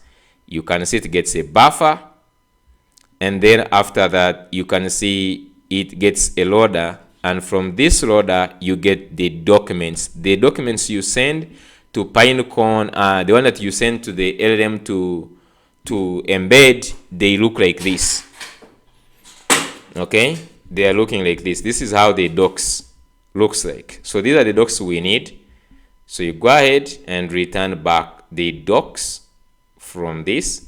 And even for the lock file, if for instance you use the local, meaning that you're going to pass in a PDF source file from like a folder or something, you will use now this one, and then also the buffer like this. Okay, so when that one is done, this one is going to return the chunks docs. You can see here we use a text splitter from split documents. So if you just come here and search for this, so you can also just go ahead and get this from this comes also from Langchain, recursive character text splitter. So you can come here and you can see they have this import recursive character text splitter from text splitters. So this one helps us to split. It gets the chunk, it tells the chunk size, as you can see here. It tells this, where is it? It goes ahead and down here, it tells the chunk size. It tells the chunk size. For instance, you say chunk size to be 100 or 1000 characters that should be in that chunk. And there is overlap here. They explain. You can just go and ask, what is that? You can see list of characters, how the chunk size is measured by number of characters. And they give you how it does that. And I believe down here they can explain. You can just go ahead and see how it does that. That is from the Langchain. So this file is getting us only the chunk docs from the PDF. So we pass in a PDF and it gives us back the chunks. Done. So these ones I've loaded, except this recursive and the document. So let's first search for this document if we want.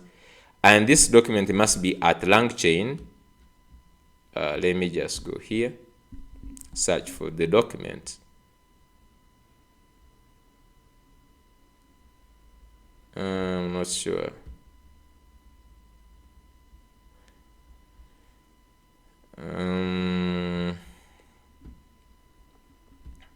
This one, let's first look at the text splitter, the one I searched before here. They're importing it from where? So you can see this is coming from Langchain actually. But then for the document comes from at Langchain. Let's see.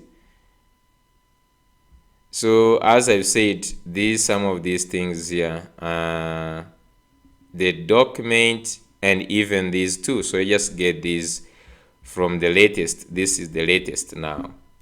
Copy these and let's go ahead and replace these ones. You can see these ones are coming from Langchain. So this Langchain, they removed it. Now they have at Langchain, even this at Langchain. So let me remove these ones. So there is this concept of at Langchain, core documents, get the document. I don't know where are we using the document?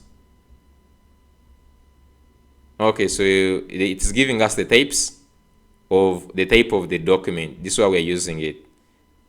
It is giving us the type of document, the types here.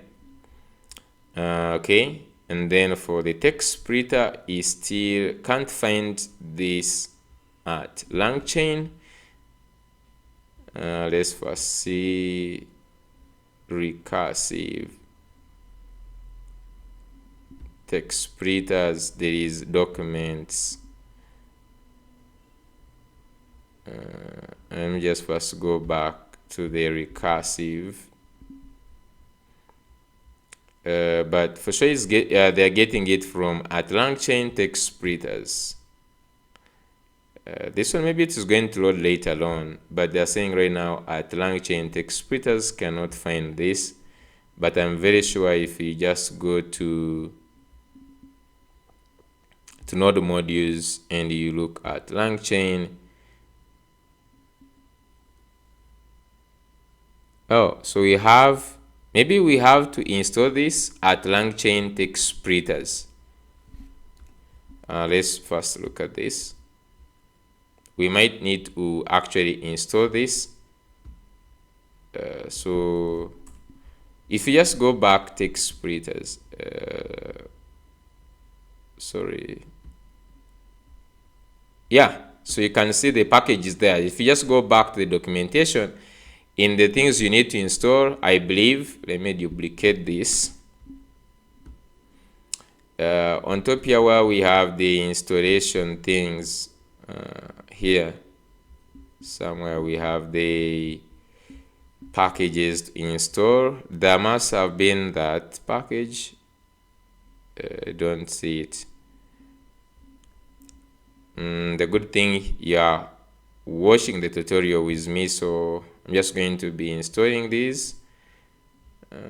Where is the package? I think it must be here. So there is this one at Langchain text splitters, so you have to install this. Okay, so you could just say, oh sorry, so pnpm add. So you are seeing how I just get this. At Langchain, you see it has community and core. So you can see that comes from the community, others from the core. So if you don't have inside here, you don't have, now you can see we have text splitters. So this is how you can find out these things from the node modules. Okay, so we have no errors. We are good in this file. Okay, why are we having some issues here? Just a second. Oh, even this one. Okay, I think these are just like for the types. You could just say any, and then for the response, you could also just like go ahead and just give this one any. Okay, and I don't know if this will like you could just deactivate this in the TypeScript to accept you to deploy anyways. But right now we are good. Uploadthing still has one problem here. Cannot find this. That's weird. I'm just going to first leave that one. Okay, I'm just going to go ahead and continue with the documentation. We are moving on where at this point we finished the PDF. So we finished here this loading, the processing the PDF, and in the PDF processing, what we are doing specifically, we extract the data from the PDF and divide it into small chunks. Now here we store the data in the PineconeDB. So let's create another one called vector store. So just copy this and let's create vector store.ts. So in the lib, let's create another one called vector store.ts. Vector store.ts. Okay, so we have now at Langchain Pinecone, so you have to install this one. This is another one. So basically this is the one which is going to take in which is going to create the embeddings and then use the documents we got and then go ahead and save them in the PineconeDB.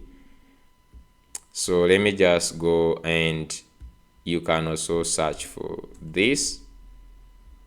And this comes from the still Langchain. So you can search from the Langchain documentation, you can search for Pinecone.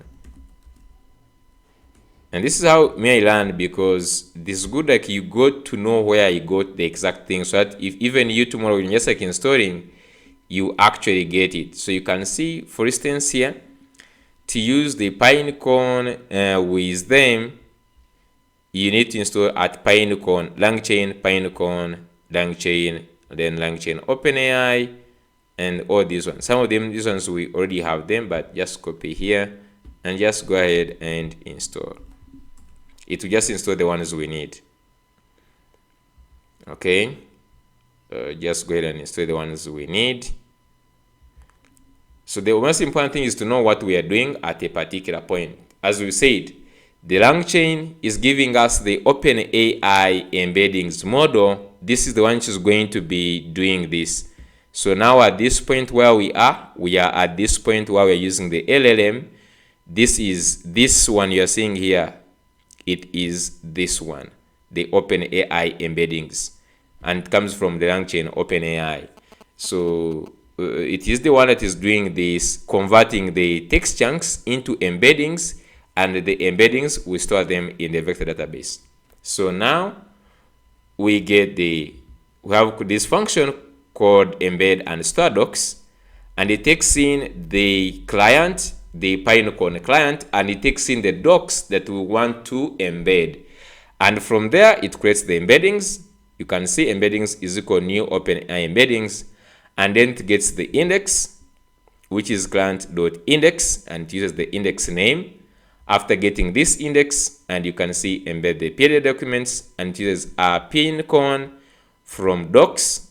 You pass in the docs, and the docs you can see them here, the one that are being the chunks, and then you pass in the embeddings, and then you also pass in the Pinecone index like this.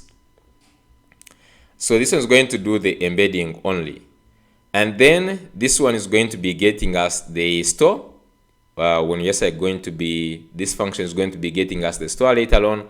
We'll use this one when we are fetching or we are searching the embeddings. This one, okay, very nice. Let's move on. Next, create a server action to prepare the PDF, chunk it, and store it. So this is the one which is going to the server action, which is going to put everything together.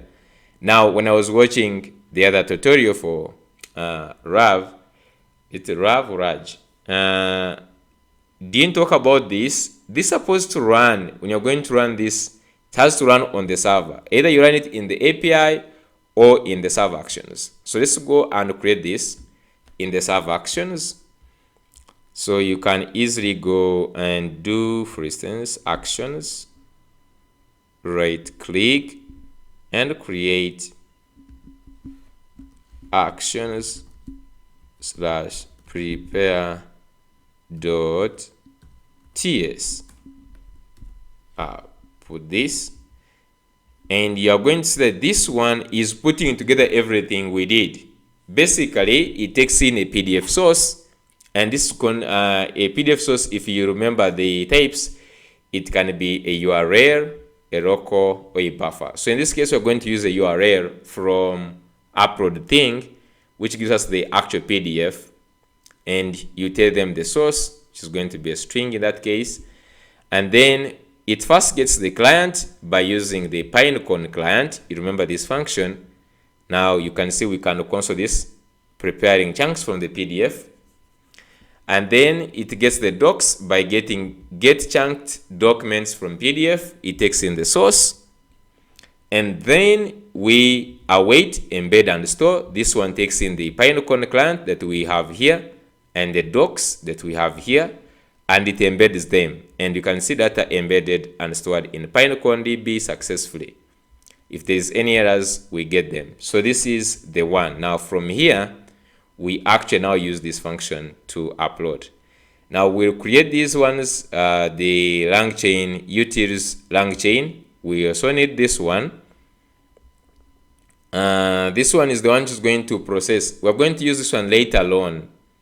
I'm just going to scroll down just in a second before we do anything else.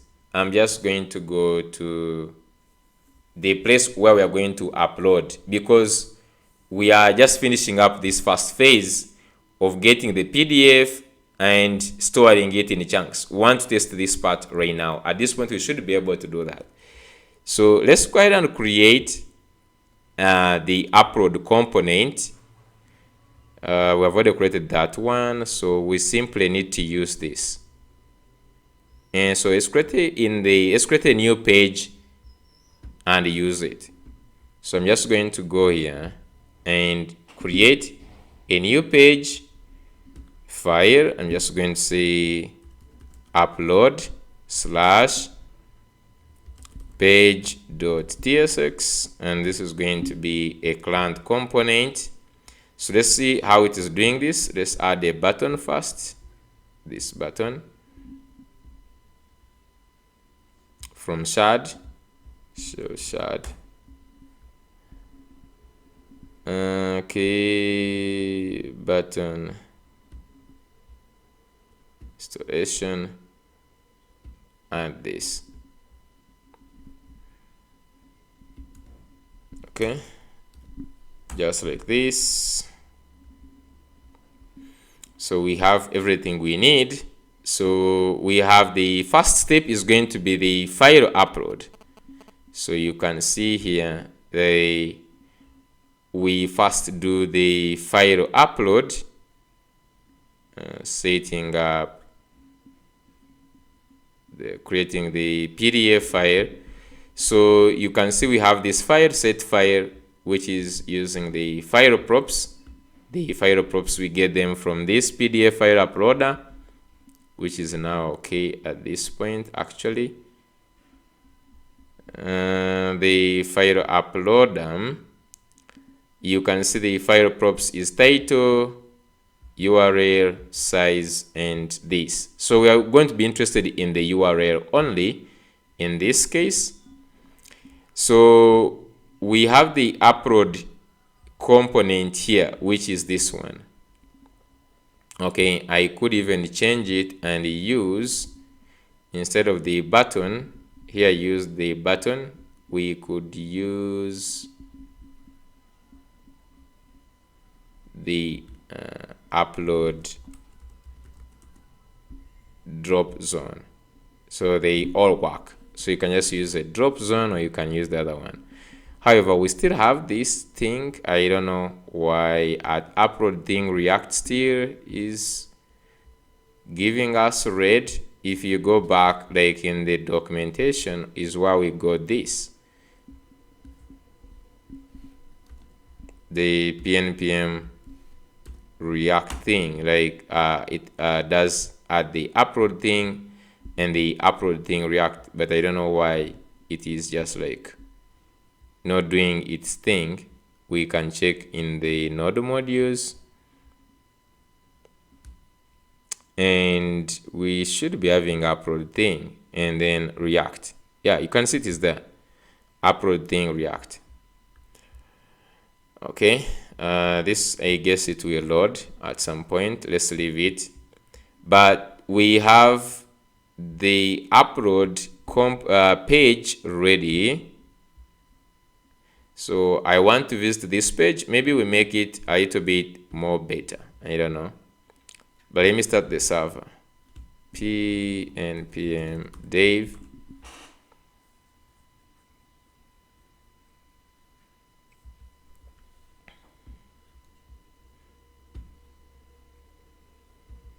Let me just go to, first I'll just go to localhost 3000. We see what we have.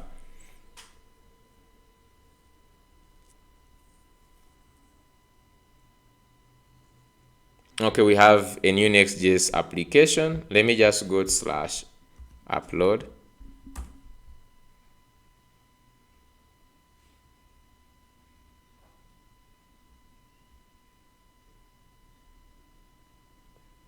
Okay, so you can see we have this nice page for adding PDF. I can just go ahead and I give it a name of upload PDF. Instead of other files, I'm just going to say upload your knowledge base PDF. So just like once again, see what is going to happen.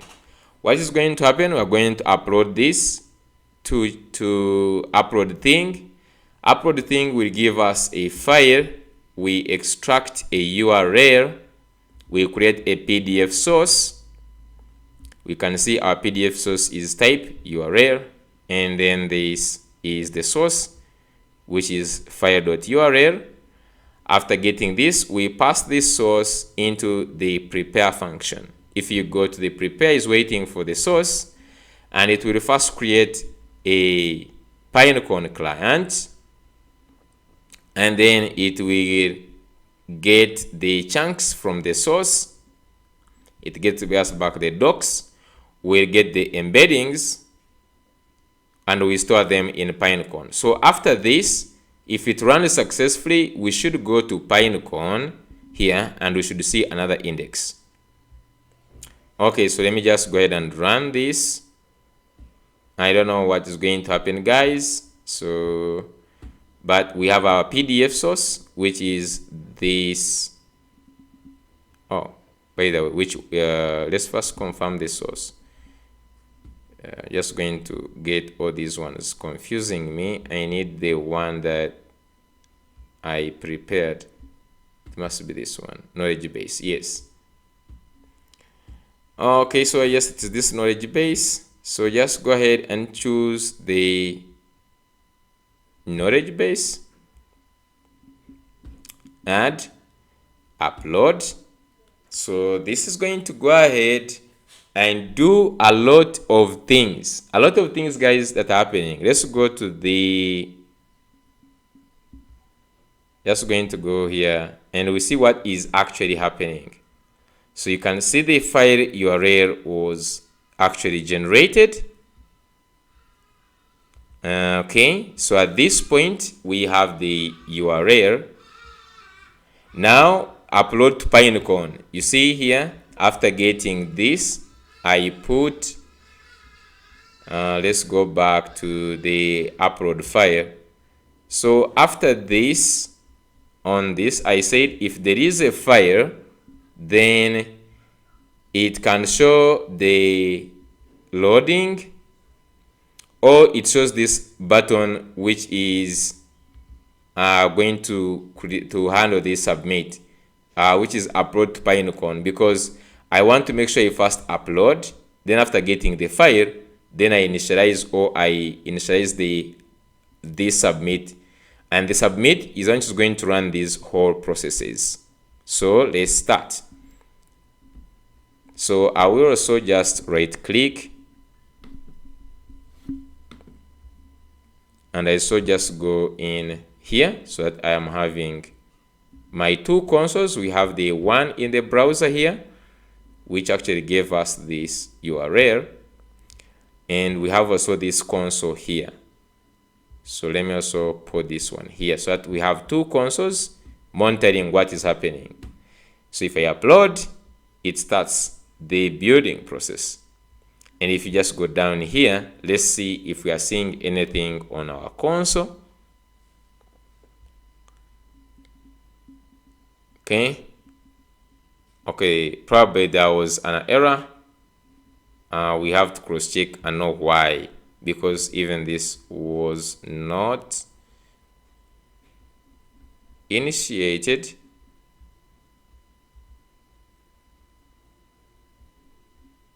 Oh, it actually did.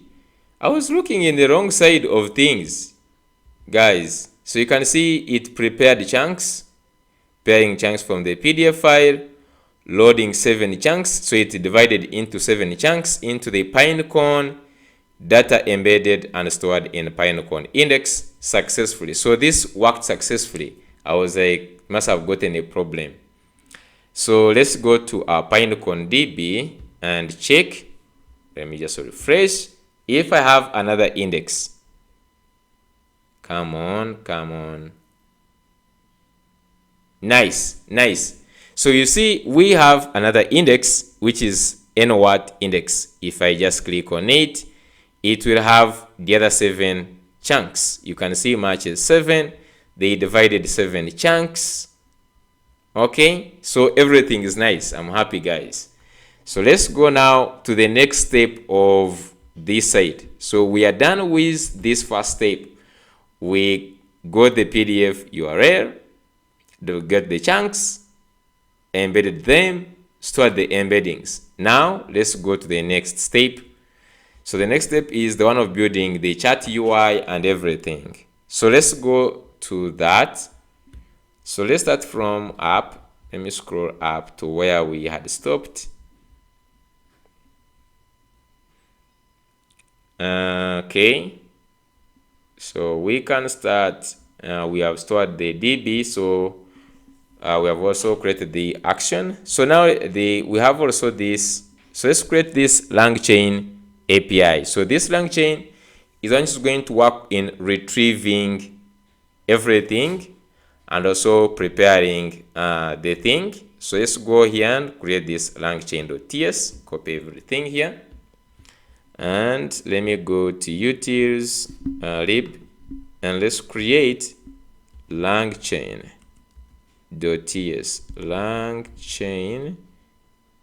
Langchain.ts.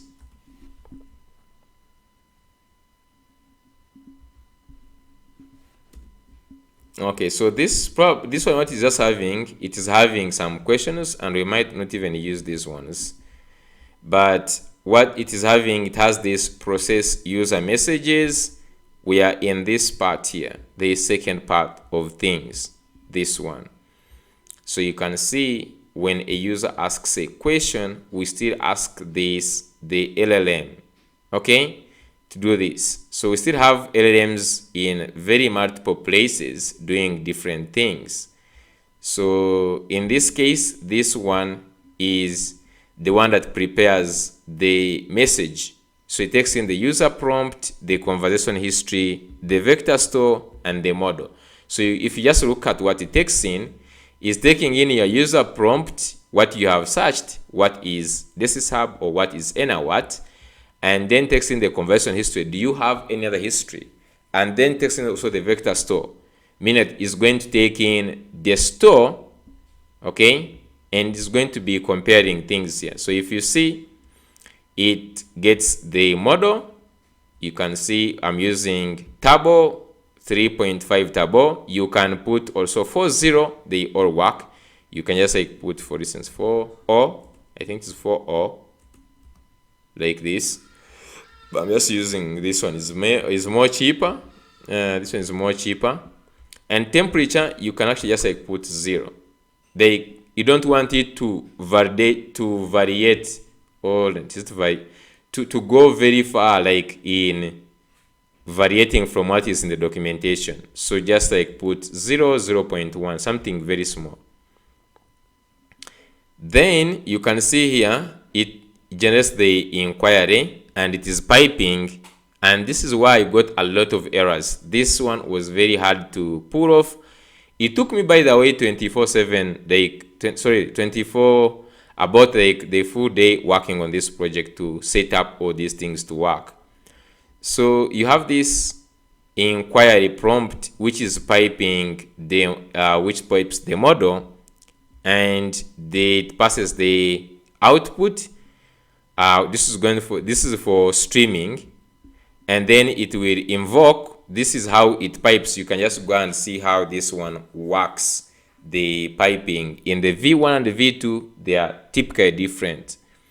So this helps us to get back the relevant documents, like the results from the vector store. And if you remember, this vector store is what we are passing in up there, and you can see it is taking in vector store.similarity search, okay, and then takes in the result, which are the documents.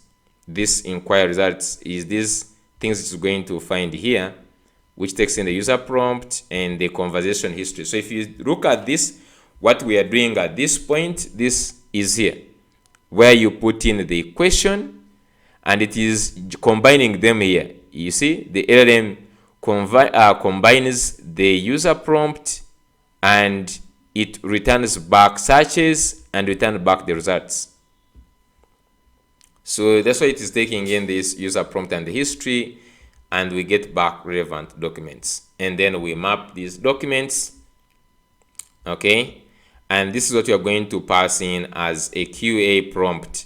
This one, remember, after getting this, let me just first explain a bit here. You get confused. When you ask the LLM, you ask your question, it will use all this information to build a better question, like to the LLM to answer here. You can see prepare a new question with context plus the new question. So when it gets this one, it generates a question from the chat history if it exists. So this LLM helps us to paraphrase things and create a better question to search. So you can see the question embedding, like it generates a better question to search, and then it searches the embeddings again, then it gets the result, and then create a context for the user question from the results. Like you ask what is this hub, it will have paraphrase and understand it, and then it gives you the answer appropriately.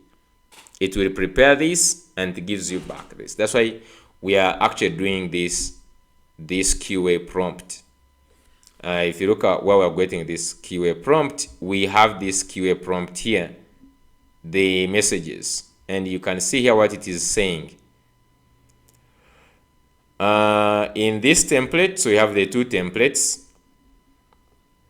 Okay, the first template is saying your system, you are a helpful AI assistant, use the following context to answer the question. If you don't know the answer, so don't make up say so. So here we can just like maybe make it better. You are a helpful AI. I can just like ask like this to give us a better prompt here. Can you make this prompt much better? And if there is no answer, to politely say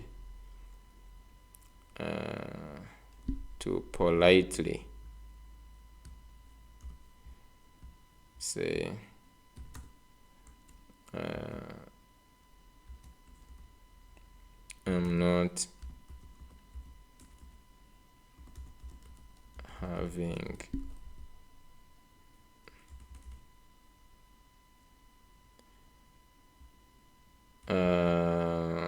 this one politely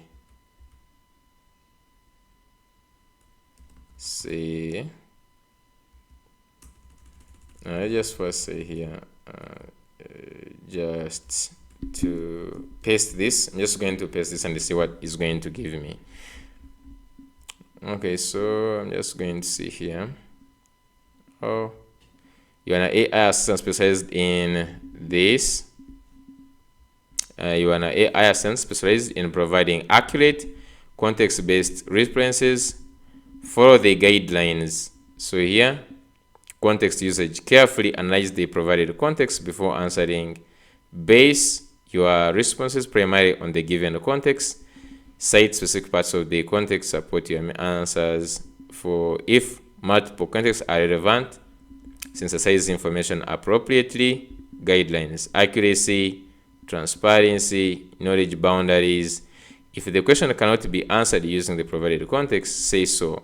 Don't speculate or this response format. Clearly and logically use appropriate formatting for readability, include relevant quotes when beneficial. Clarification. Prohibit. Do not make up information not present in the context. Do not rely on external knowledge unless stated. So here, if you cannot answer, so I'm just going to say to put for me in this, to modify this. we have another one here. The inquiry prompt, given the user prompt conversion log, formulate a question that would, okay. So let's go ahead and I'm just going to tell it to update it in here. Please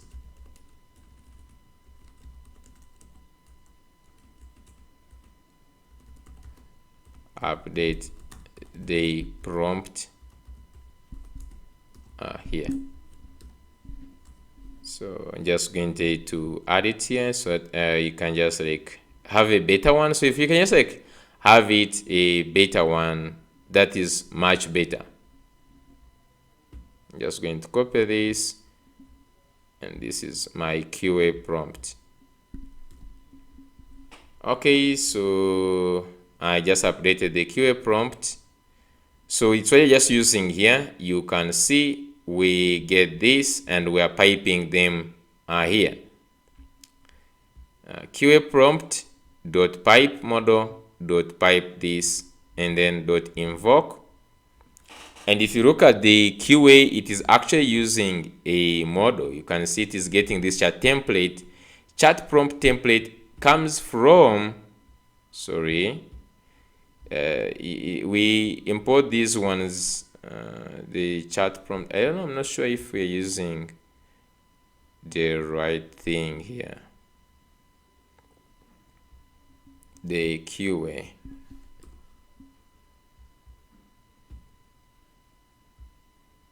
Okay, so we just get this, we put it with the model and we stream, and whatever we get here, you can see we process everything and return the answer and the inquiry. And the inquiry, we also have this inquiry prompt. If you click in the inquiry prompt, this is the inquiry prompt. We also give it ignore any conversion log that is not related to the user prompt. Only attempt to answer if the question was posed. So you can just go ahead and make these ones better. This is about the, for sure, the what? You can just go ahead and do this based on, this is for the one which creates a question. You can see conversation log, formulate a question that would be the most relevant to provide a user with an answer from a knowledge base. So you can see this one, its purpose is to formulate a question. So we have two, one which formulates the question, another one formulates the answer. So using those two, we process the user answer. We're going to use this one later on. Let's move on. So after creating this one, next, create the chat API route. So you have to go API chat route. So just go do that. And if you are going to use OpenAI, that one, it uses it as the API, the AI SDK by Versailles uses that route by default. If you change it, then you can change it in. I will show you. But we can just come here and we create chat, and then inside the chat we create route.ts. So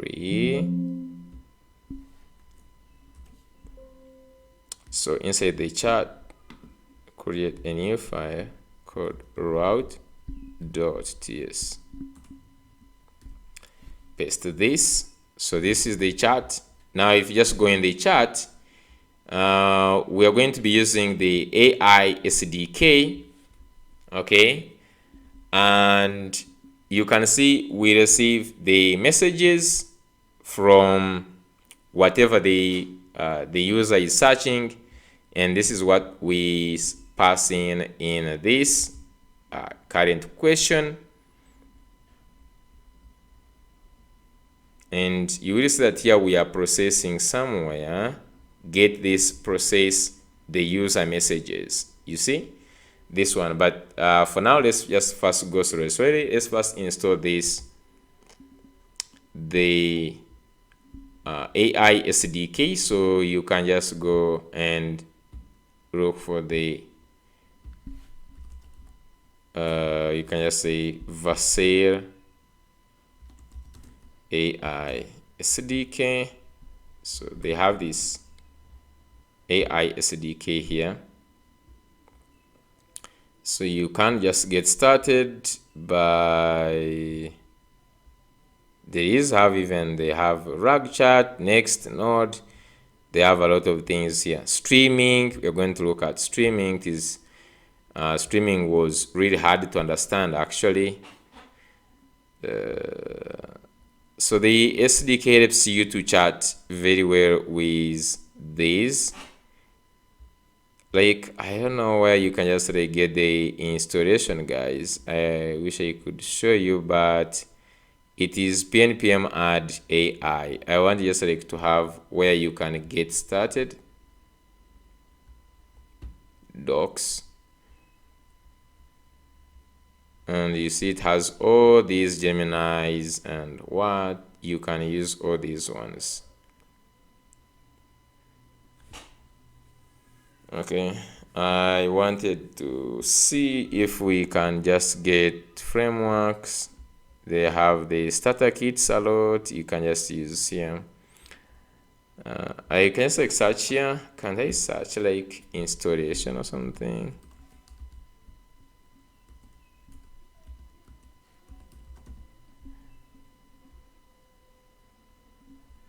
I don't know. I want to just show you how you can install, but it seems like I'm not having where you can install this. Even under the overview and all that, there is nowhere.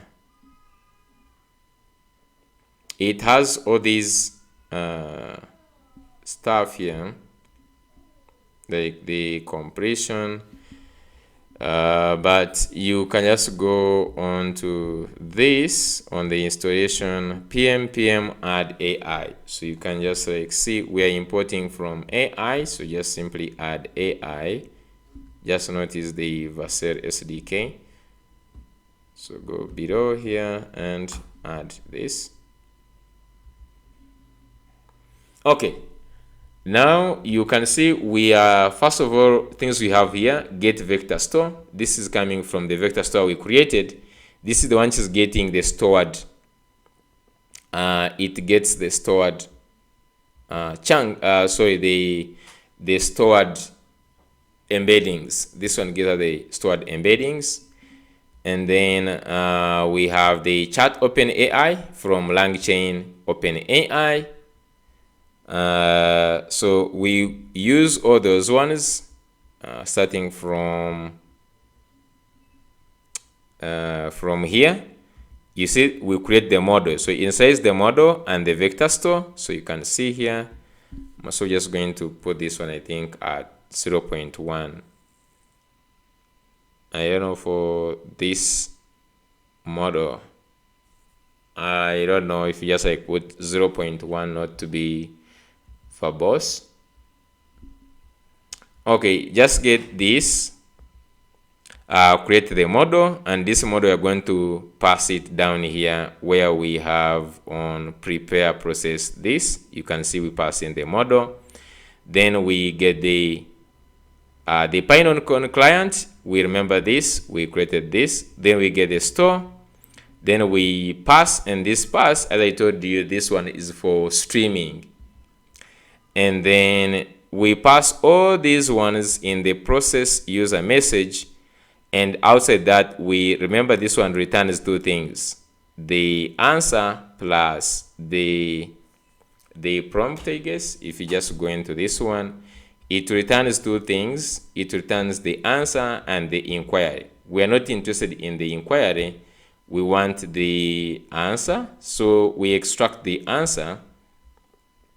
Now here I put this console.log to get the answer, and then we get this response.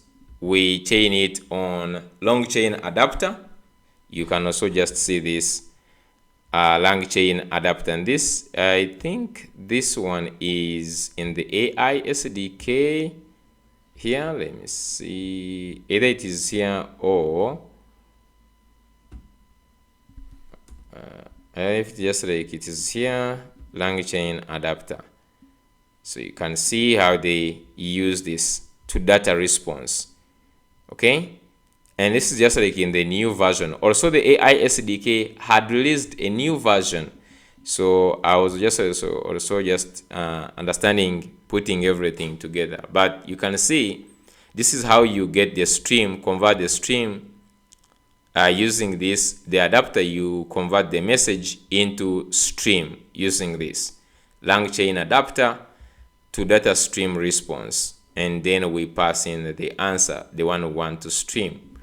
Okay, so at this part, I know it is very hard to understand or to explain, but just know this one is helping us to get the answers in real time, like to stream them instead of waiting and they come at once.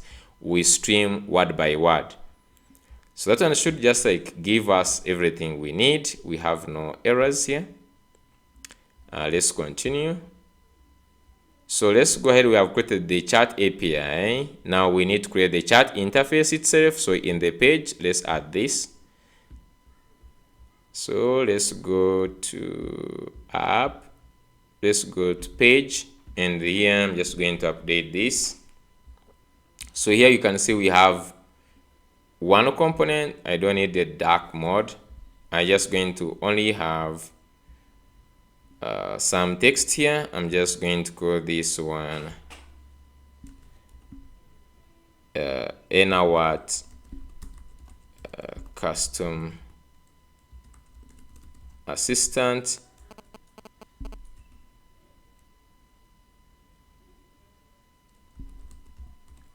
Okay, and then you can just remove this dark mode. And then we have the chat. So just go ahead and create this chat component. So you can just find the code for the chat down here. Oh, where is the code for the chat? I think down here. Upload. Okay, the chat is here. Create the chat. So let's get the chat. And then just go to components and let's create chat .tsx. This one needs to be a tsx. And let's go ahead and add this. So this one also has a lot of things that you might need. I'm just going to be putting one by one. The first one is the chat line. So the chat line, we have it down here. Create the chat line component. So I'm just going to go in. Also this, create a chat line.tsx and paste this. In the chat line, you're going to need to add these things. Let's go start with the React wrap balancer. This is for balancing the text. You can just go and search about this, but let me first install this pnpm and this.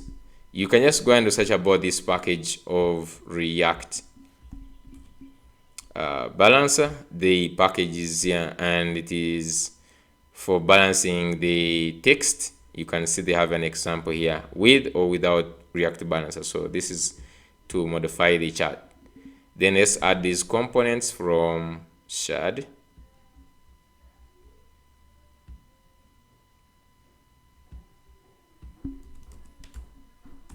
Okay, so I'm just going to copy one,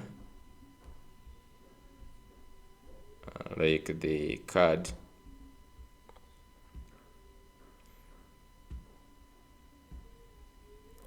Okay, like this is the card, and then we have the accordion, which I'm not going even to use accordion,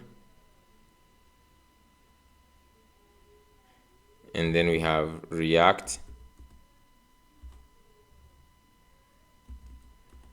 Markdown, and then oh, sorry, the React Markdown is another package, is not a shadcn thing. So we first add this.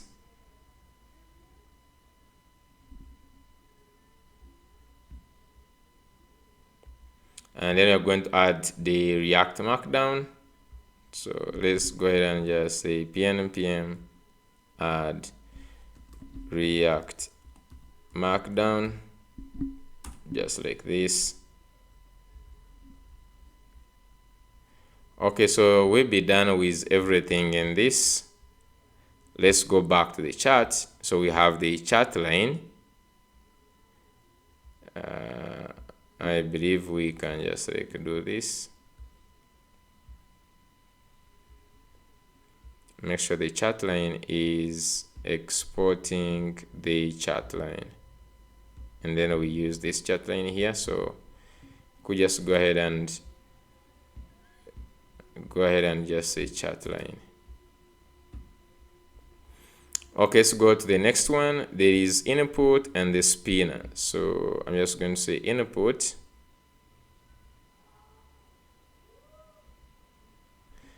So the input, we can just add it from input. Now there is no spinner. So the spinner was the custom one. Then there is this AI. We're not going to get this from this experimental React thing. Just use the message from AI. So I'm just going, if you just go to AI and you can see use chat. If you just go here and even search, you search use chat, you will see that this comes from the AI SDK use chat. And if you see how they get it, you can see it comes from AI React. So you can just say get this use chat from AI React. I think even the message, so you can just get this use chat, and then you can just say copy this, even the message, I believe, and then you can just take off this one. Okay, so you can see we don't need this experimental thing. There is this spinner. So if you look at the spinner where we're using the spinner, okay, so we can just like add our own spinner here. So we can create our own spinner. So let me just create the spinner, and I'm just going to go to shad, and then we go to the button, and then from the button we go to loading. So we have this loading. Just going to copy this to create a simple spinner. Okay, so you can see this is inside the button. If it is loading, then we could just instead put two buttons, but yes, here you just put only just the spinning word you can see here. So I could just like say, for instance, if it is loading and it is true, so you could just put entire loading thing like so. And if it is not, then we show this button like so. So can't find it. This is loading, so just use is loading. So for now we don't actually need this, so it will just either show this. Okay, I believe we would have even used only this one, but let's like work with this. So here just simply leave ask. Just add ask here.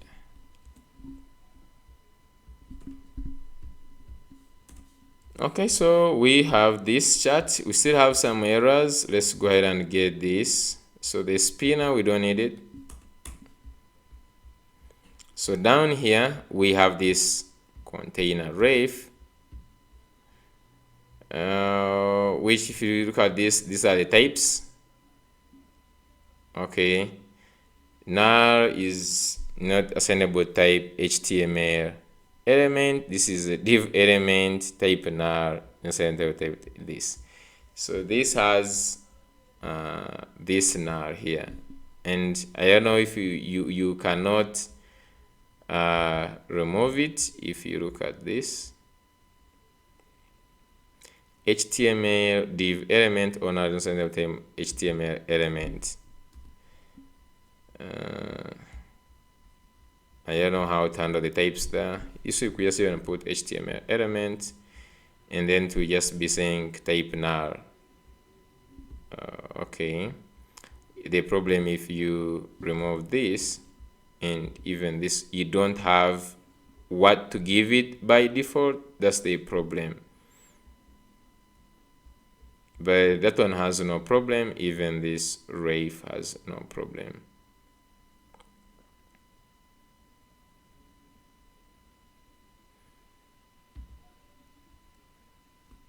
You can see this type HTML isn't saying type HTML.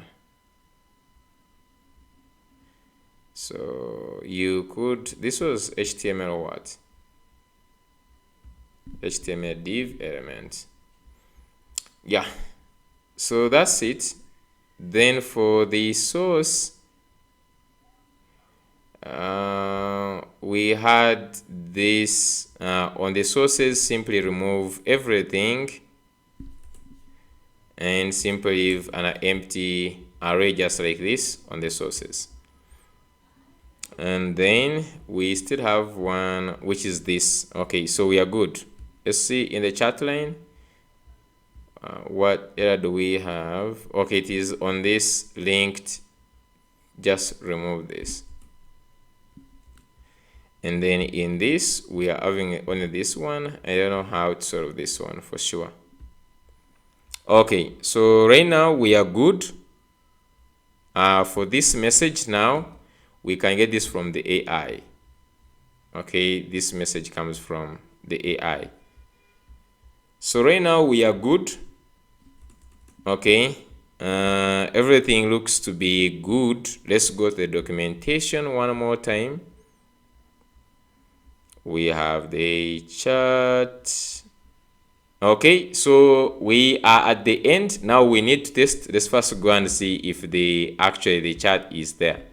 So this one helps us to upload our PDF to Pinecone. So let's go on this UI. We should be having, oh, okay, let's start this. The server seems like this server. The batch file cannot be found. What went wrong? Okay, this was Turbo Pack issue. Let's go ahead and run one more time.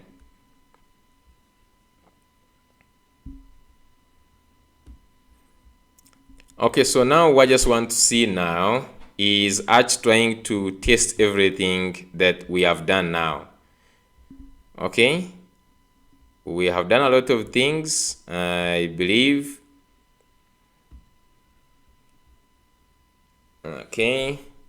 Okay, so we have here in our custom assistant. We can just go ahead and customize also this one. If you see where it is getting that message, just go to the chat and you will see that it is taking in initial messages. And where do we get the initial messages? If you look at the initial messages are coming from the utils, and we have them here. So you can just say, hi, I am your customer assistant from engineering. Please ask me anything. So please ask anything about what, and I'm here to help, and I'm here to help. Okay, so this is the first message. You can customize it, and then we have this type. So this is where we go to the point of truth. So I just want to ask it a question. What is what? Remember, this is our PDF file having the knowledge. Okay, so just want to ask it what is what. So I will ask it its location and all the other things like that. So I'm just going to ask it what is what, just from the here. And before I ask this, I just want to also open this, and we see what is, if we get any errors. I'm not so sure right now. This I'm feeling right now the goosebumps. So it is searching. Let's go here. We see what is going to happen. So it is compiling, searching this, and you can see here, based on the provided context from the engineering knowledge base, Engineering is a company that specializes in engineering consultancy. Oh my god, this is so good. Look at this overall, and look at the answer based on the context from engineering base. Engineering is this, okay? And now, but you look at the answer here. Overall, Engineering Limited appears to be a reputable company with a strong focus providing on sustainable solutions in the field of water supply, irrigation, energy. Their commitment to becoming Africa's leading water and energy company suggests that they are dedicated to making a positive impact. So I want to know this temperature thing, because the only thing I changed in also was the temperature. If you just go, there are two or three places. The first one was in the API here on this model. So what I just don't know is what does the temperature control. So I'm just going to ask here, if this is the model, what does temperature control? For example,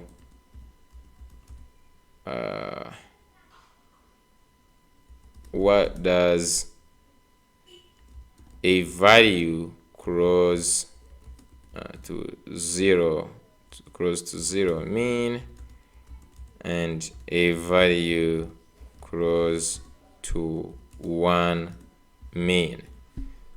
Like, I just want to know, like, what does really temperature do in this case? Does it, so you say, let me explain what the temperature parameter controls in the language. The temperature parameter controls the randomness or creativity of the model responses.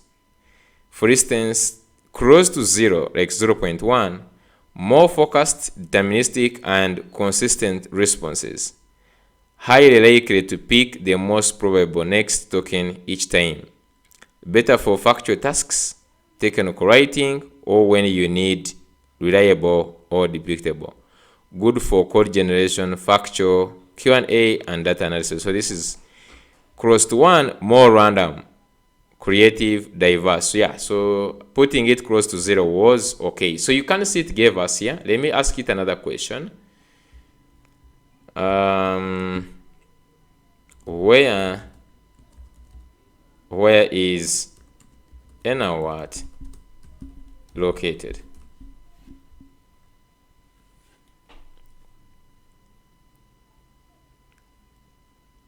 Okay. Enowat is a company that specializes in energy and solution. The office is created at Plot This Luzira, Uganda. This is really nice. I'm just going to ask if there is some contacts. Remember, we have some contacts here. So we have the question, can I have the, like for instance, do they have a website? Do they have a website I can visit, like for more details?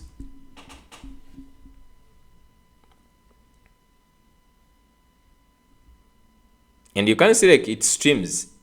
Additionally, you can also find information about their projects, clients, contact details on their website. If you're interested in working with Enowat engineering company or you have inquiries, you can reach out through the contact form provided on their website or contact them via email or phone. Can you give me the website link? Can you give me the website URL? Like, I don't know if you're just going to be able to get it from this. Okay, thank you for providing the thank you for providing the website here from manager. I think like it is now getting it like not in the right way, but this is to know how to write your information here, because I believe how you write it in here matters. Let's ask like other question, for instance, what's their vision and mission? What's their mission and vision?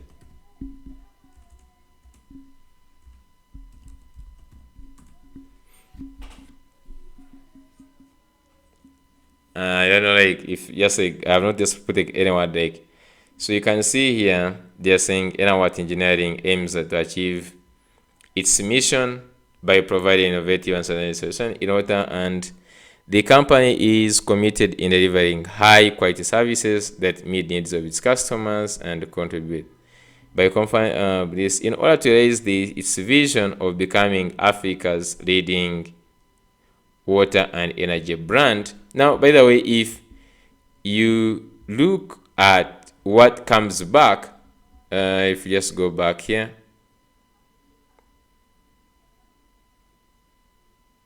and I'm wondering, like, if you look at the answer, here, it is really different. I don't know why it is changing, because for instance, when we asked, it said yes, Enowat Engineering Limited has a website where you can find more details about their services. The website address is this. You can visit them on their offices. I don't know why. Even here, when we asked another one and we said the website URL of Energy is this one, we didn't get that. This is at chat. Remember, this is at chat 200. So there is where we are losing it out. Because the answer here, the problem is we pipe again the model. I don't know, this here, can we take off the temperature? I don't know, like this model is again getting this answer and becomes creative with it, because you're saying to data string and await model.pipe. I don't know if I can just go to this Langchain adapter. Just a second, because the answers are really deviating a lot from what we have from the UI. So can I just go here and look at this? And it's like to stream just passes the stream only. So if it just like pass the stream only, to stream and passes the stream actually. Oh, so we have to first actually create a stream. Okay, let's first wait and see.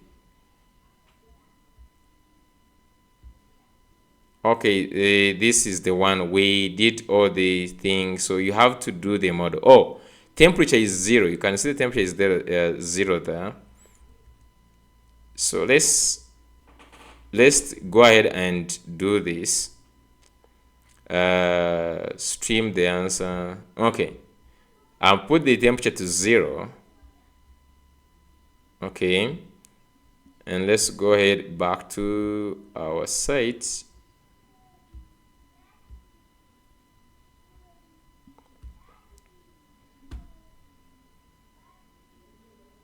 Now let's ask what is an award. Okay, I'm just going to go here and let's see what is coming back from that question. Okay, it is here. Is a company that offers expertise in engineering consultancy and others. So just come here and see. Okay, and here is deviating even more. Some of the services offered by Enawat Consultancy, water supply. I'm getting confused on the answer that comes here. On the answer and this here. Well, the answer we get is really nice. Is it possible not to stream this? Because the data stream is really deviating the answers.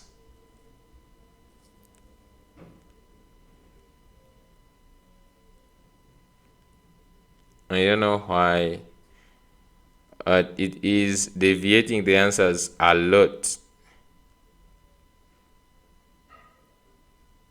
Oh, and you know, like this is using it as a prompt.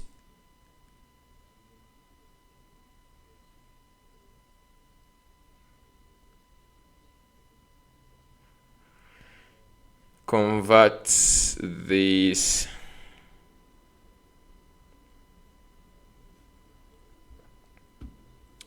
I wonder if I return the answer here. The problem is that I don't know the response of this is in which format.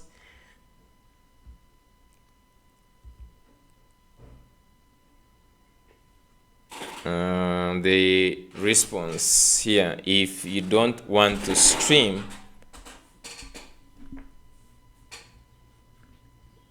now let's first see one thing. If I go back to the blogs, let's look at the one for this one. Just going to go and look for the API.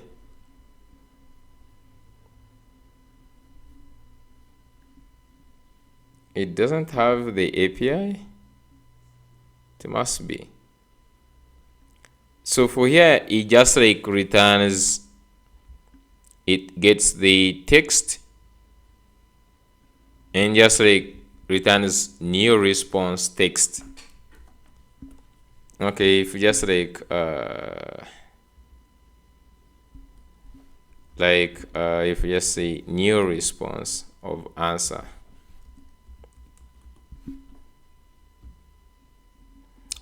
Okay, I don't know, it might not match with the UI, but I want these answers that they are coming back here. They are nice answers, but the one that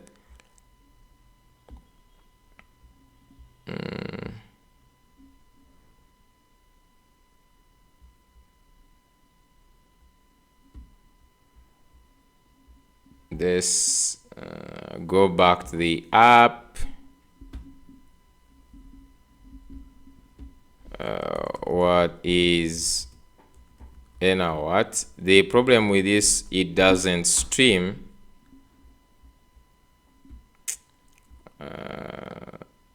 Get back the answer here. Okay. So you can see here, based on the context provided, NRWatt Engineering Limited is a company that specializes in blah blah. So this side we don't get the answer on the UI because of what is being expected on this here, of what is expected this side to get from the chat. You can see we get all these from use chat, while in the other one, how they are capturing the answers in this one on the UI,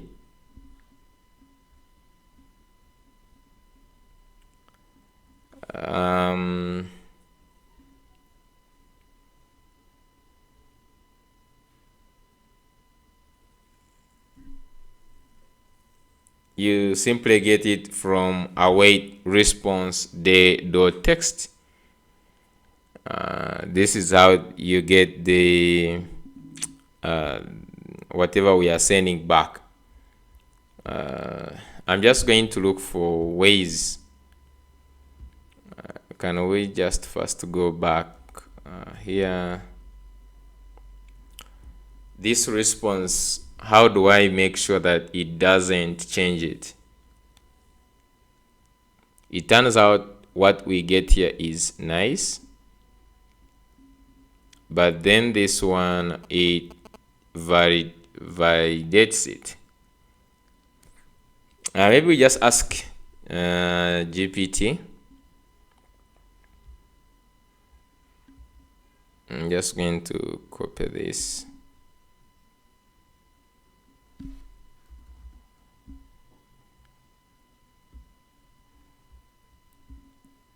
Okay, so I'm just going to say, can you explain the code here?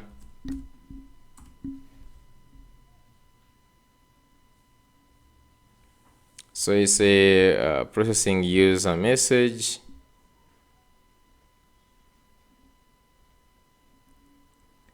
The streaming, stream processing and response.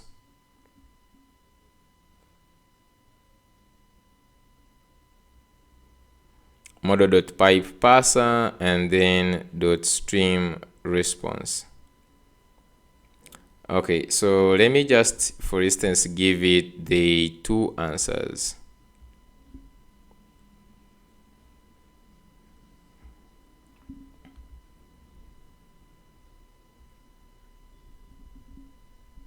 Just going to go here and get the answer.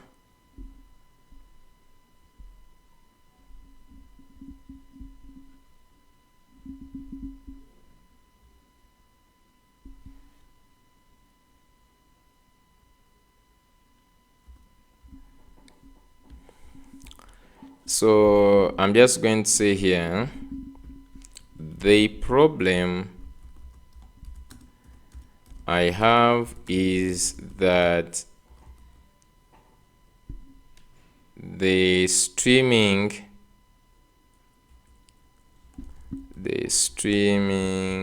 part is changing the answer a lot. For example,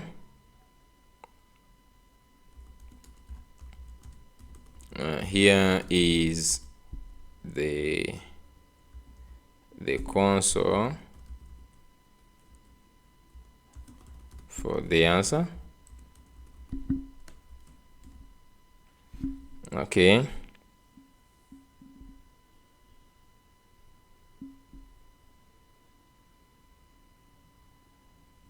Can remove this.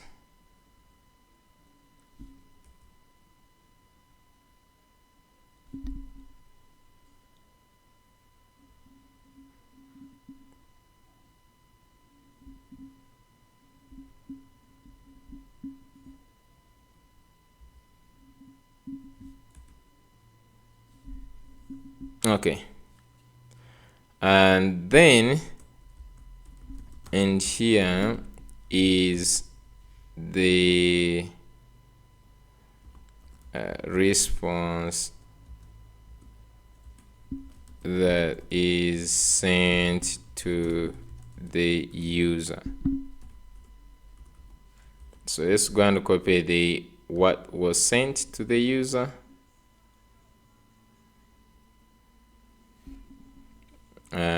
Okay, I'm just going to ask.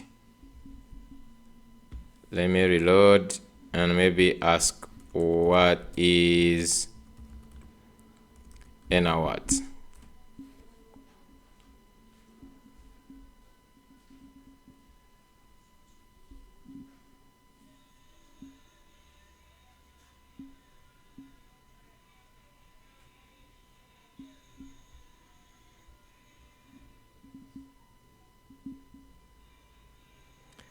So I'm just going to say this is what came back. And yeah, what is sent to the user. Let's look at the solution here.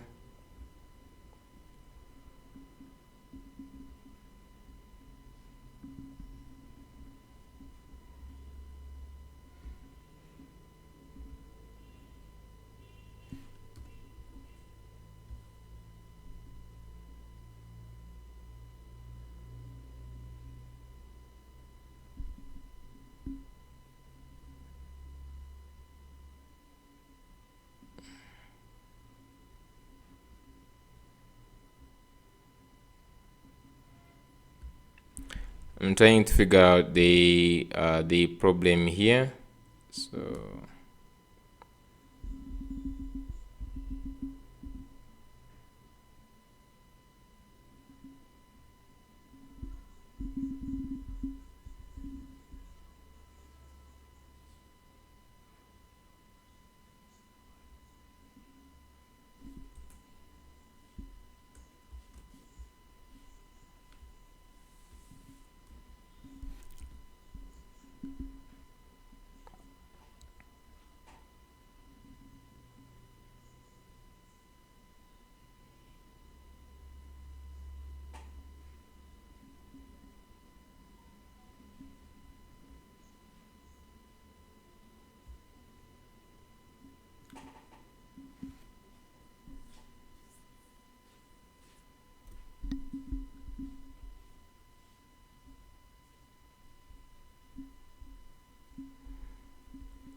how can I make sure the answer is not modified at the streaming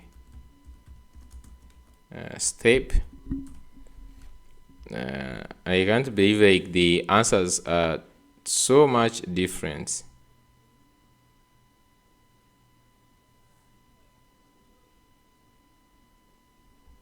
So here they're saying that we can option 1 direct streaming of the answer is new readable stream, start controller, enqueue the answer. So let's first see if we can check for this method.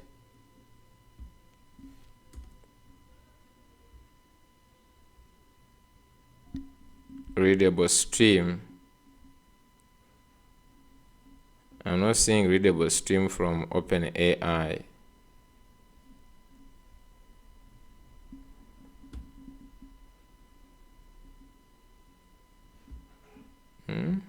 Readable stream doesn't seem like to be the places where they are getting it seems like it's not working at all. There is no way I'm seeing it being used. Okay.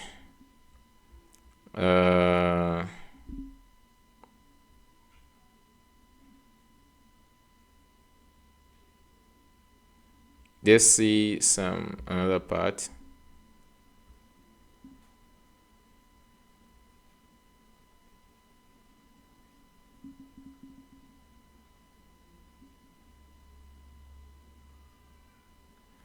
it is saying create a custom pass that preserves the exact answer, and here it says exact answer. Pass text, then returns exactly what was input.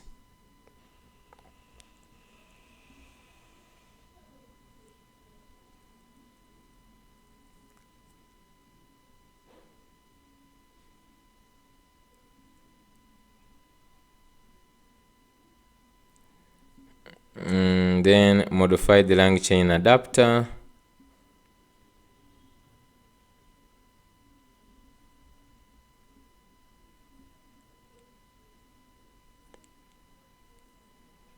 Or you can just add this flag to processing your function, and then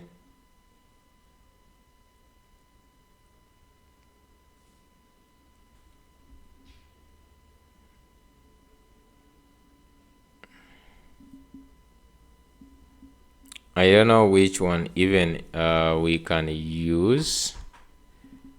Readable stream, direct streaming approach recommended, and is saying new readable stream from where?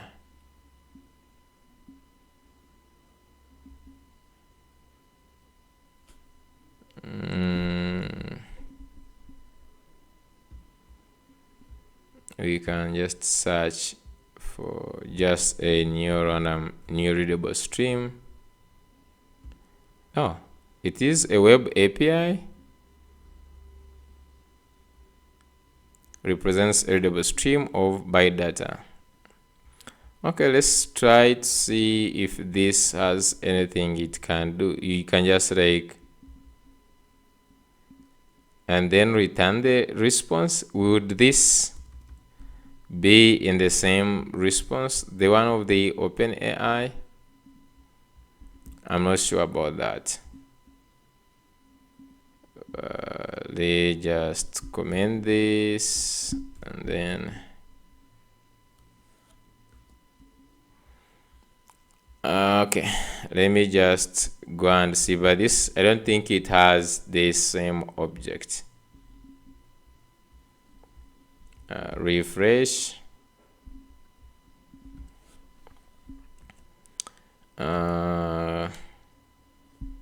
Does NWAT have a website? I can visit. I just ask, and let's go here and we see the answer to this question.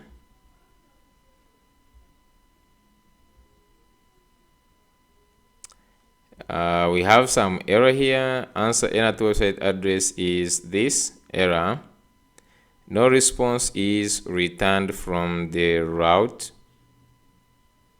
Ensure you have returned a response or a next response on all branches. So this side on the chart, we don't have anything, I believe. So the response,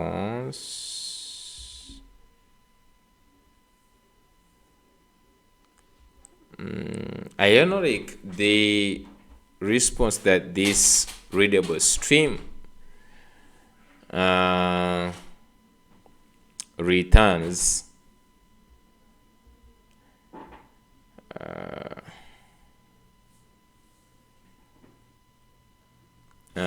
How do we get that response in that format?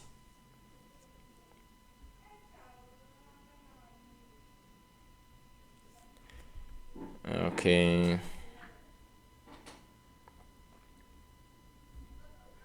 I'm just going to put this.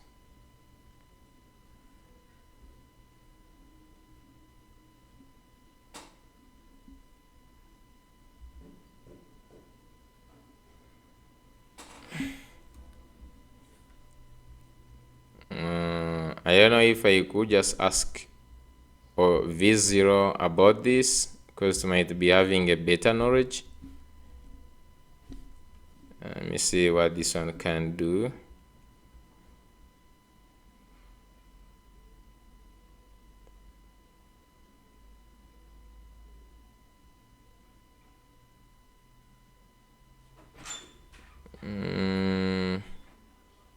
Then new response, new readable stream.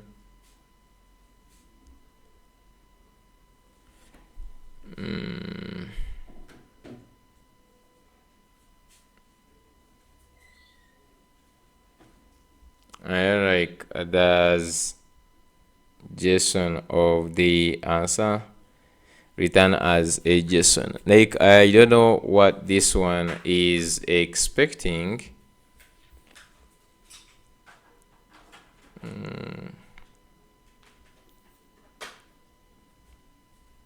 Can I ask? Let me just try to ask like v0 if it knows about this.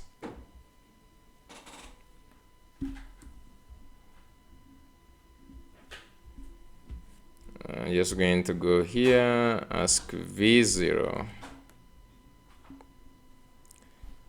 Do you know this?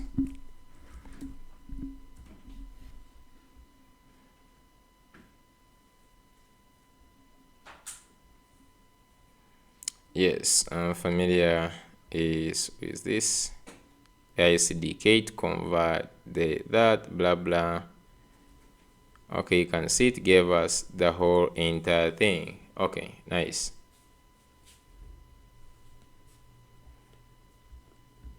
I'm just going to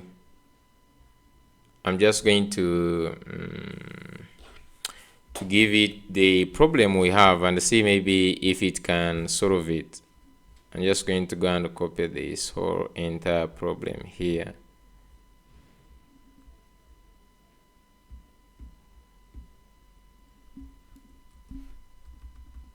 Okay.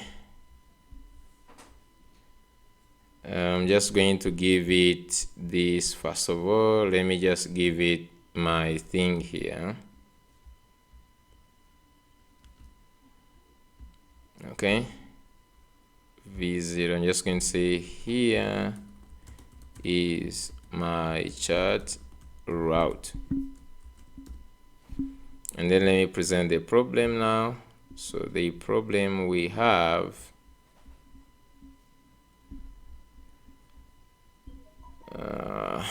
so Control C. The problem I have is that I don't know if just like it can help us overcome this. Okay, I understand your concern. The discrepancy between the console suggests that the current implementation is causing unexpected modification to the answer during the streaming process. Let's address this to ensure that the streamed response matches the original answer. Okay.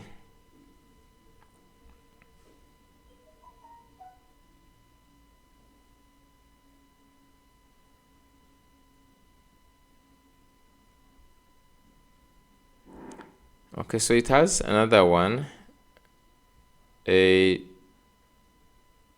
how it has changed it. I don't think it will make sense for us because it has the model which is saying chat open and it has streaming true, and then it gets the Pinecone, the parser, and then const chain is runnable sequence from user prompt, and then it is taking in the input. For our case, we had user prompt to be the current question, and is instead of using okay, it is calling the process user message.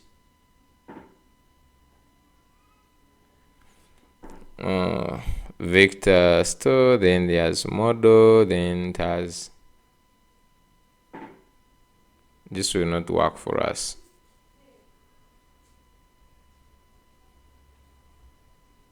Convert the stream using this.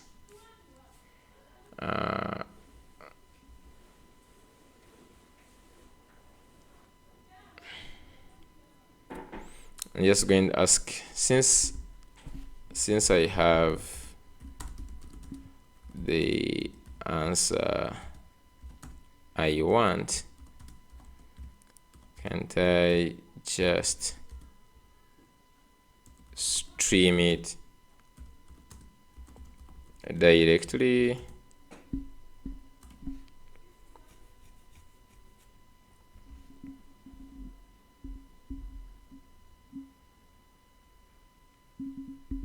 If you already have the complete answer and want stream directly, you can use the AI SDK streaming text response.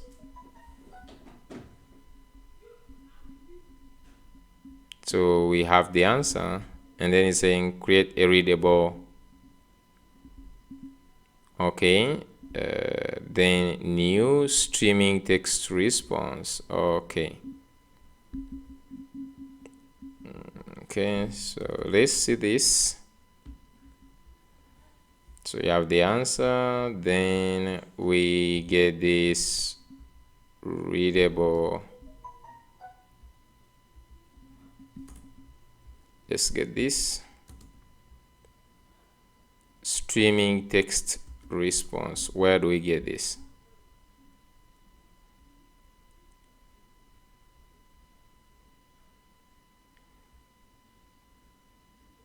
You get this from AI. Let's see.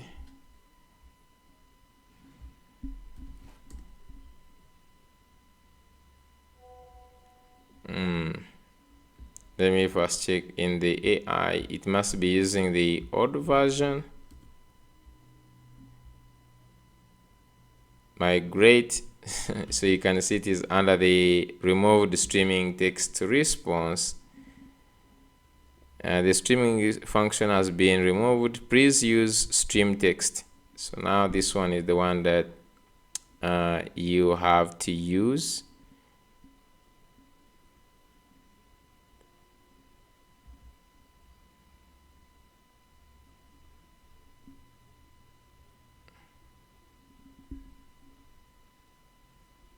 You just simply, I'm just going to state use this.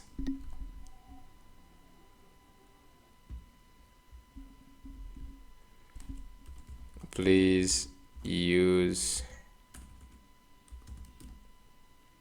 text stream instead of streaming text response. That one was in the old docs.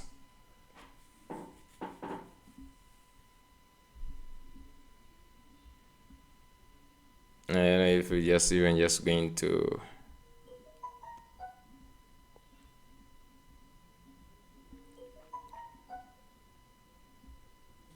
so here just returning the response direct, return response, new response.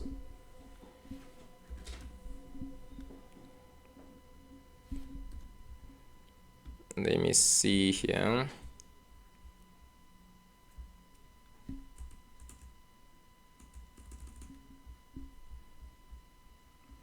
I'm just going to go here and let's return this text stream. Was it like text stream? Let me just go here back. It was stream text. Is it stream text or text stream?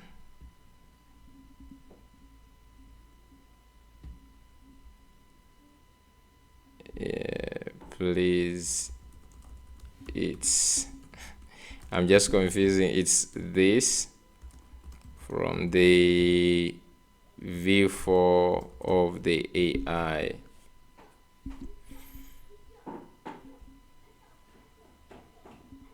You're absolutely right. Thanks for your correction. Let's update the code used from the new v4.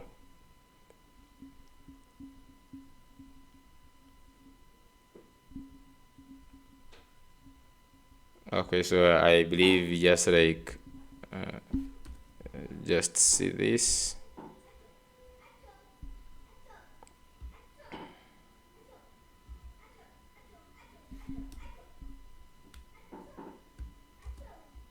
Stream text, and then it gives us this thing here.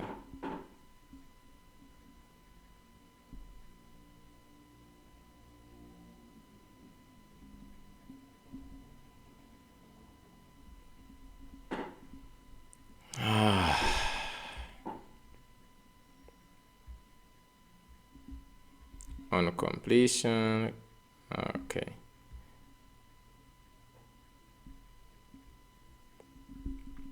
Let's first give it this. I'm supposed to get from use chat.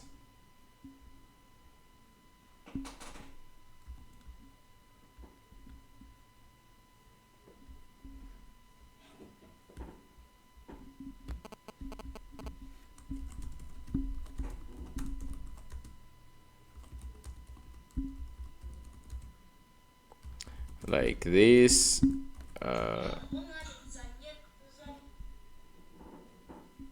I want to get a response like this. Okay, I understand. You want to use the chat hook from the AI to handle the chat. So does this change the API?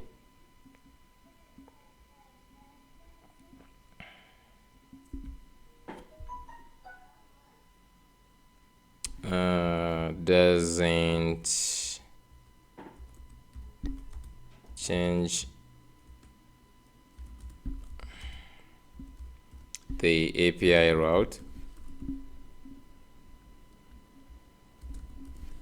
Okay, so the whole answer, we have the response back, but I still want like to get a better, like I cannot believe I have the answer here and then I get a wrong response when it comes to the one that is being streamed. I don't know what is happening there, right? For sure.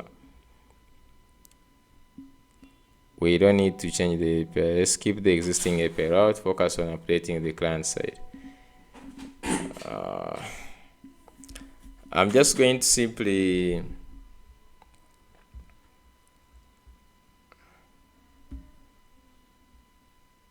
I'm just going to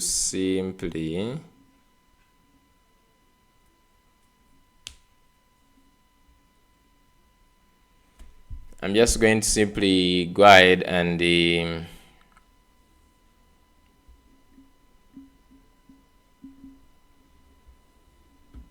use this, but maybe we'll just like modify and convert the stream just for a second. So after debugging for a couple of hours, about like I think 1 hour debugging this problem, I think I came to have a solution. So let me just take you through. This was so much disturbing, more than I thought.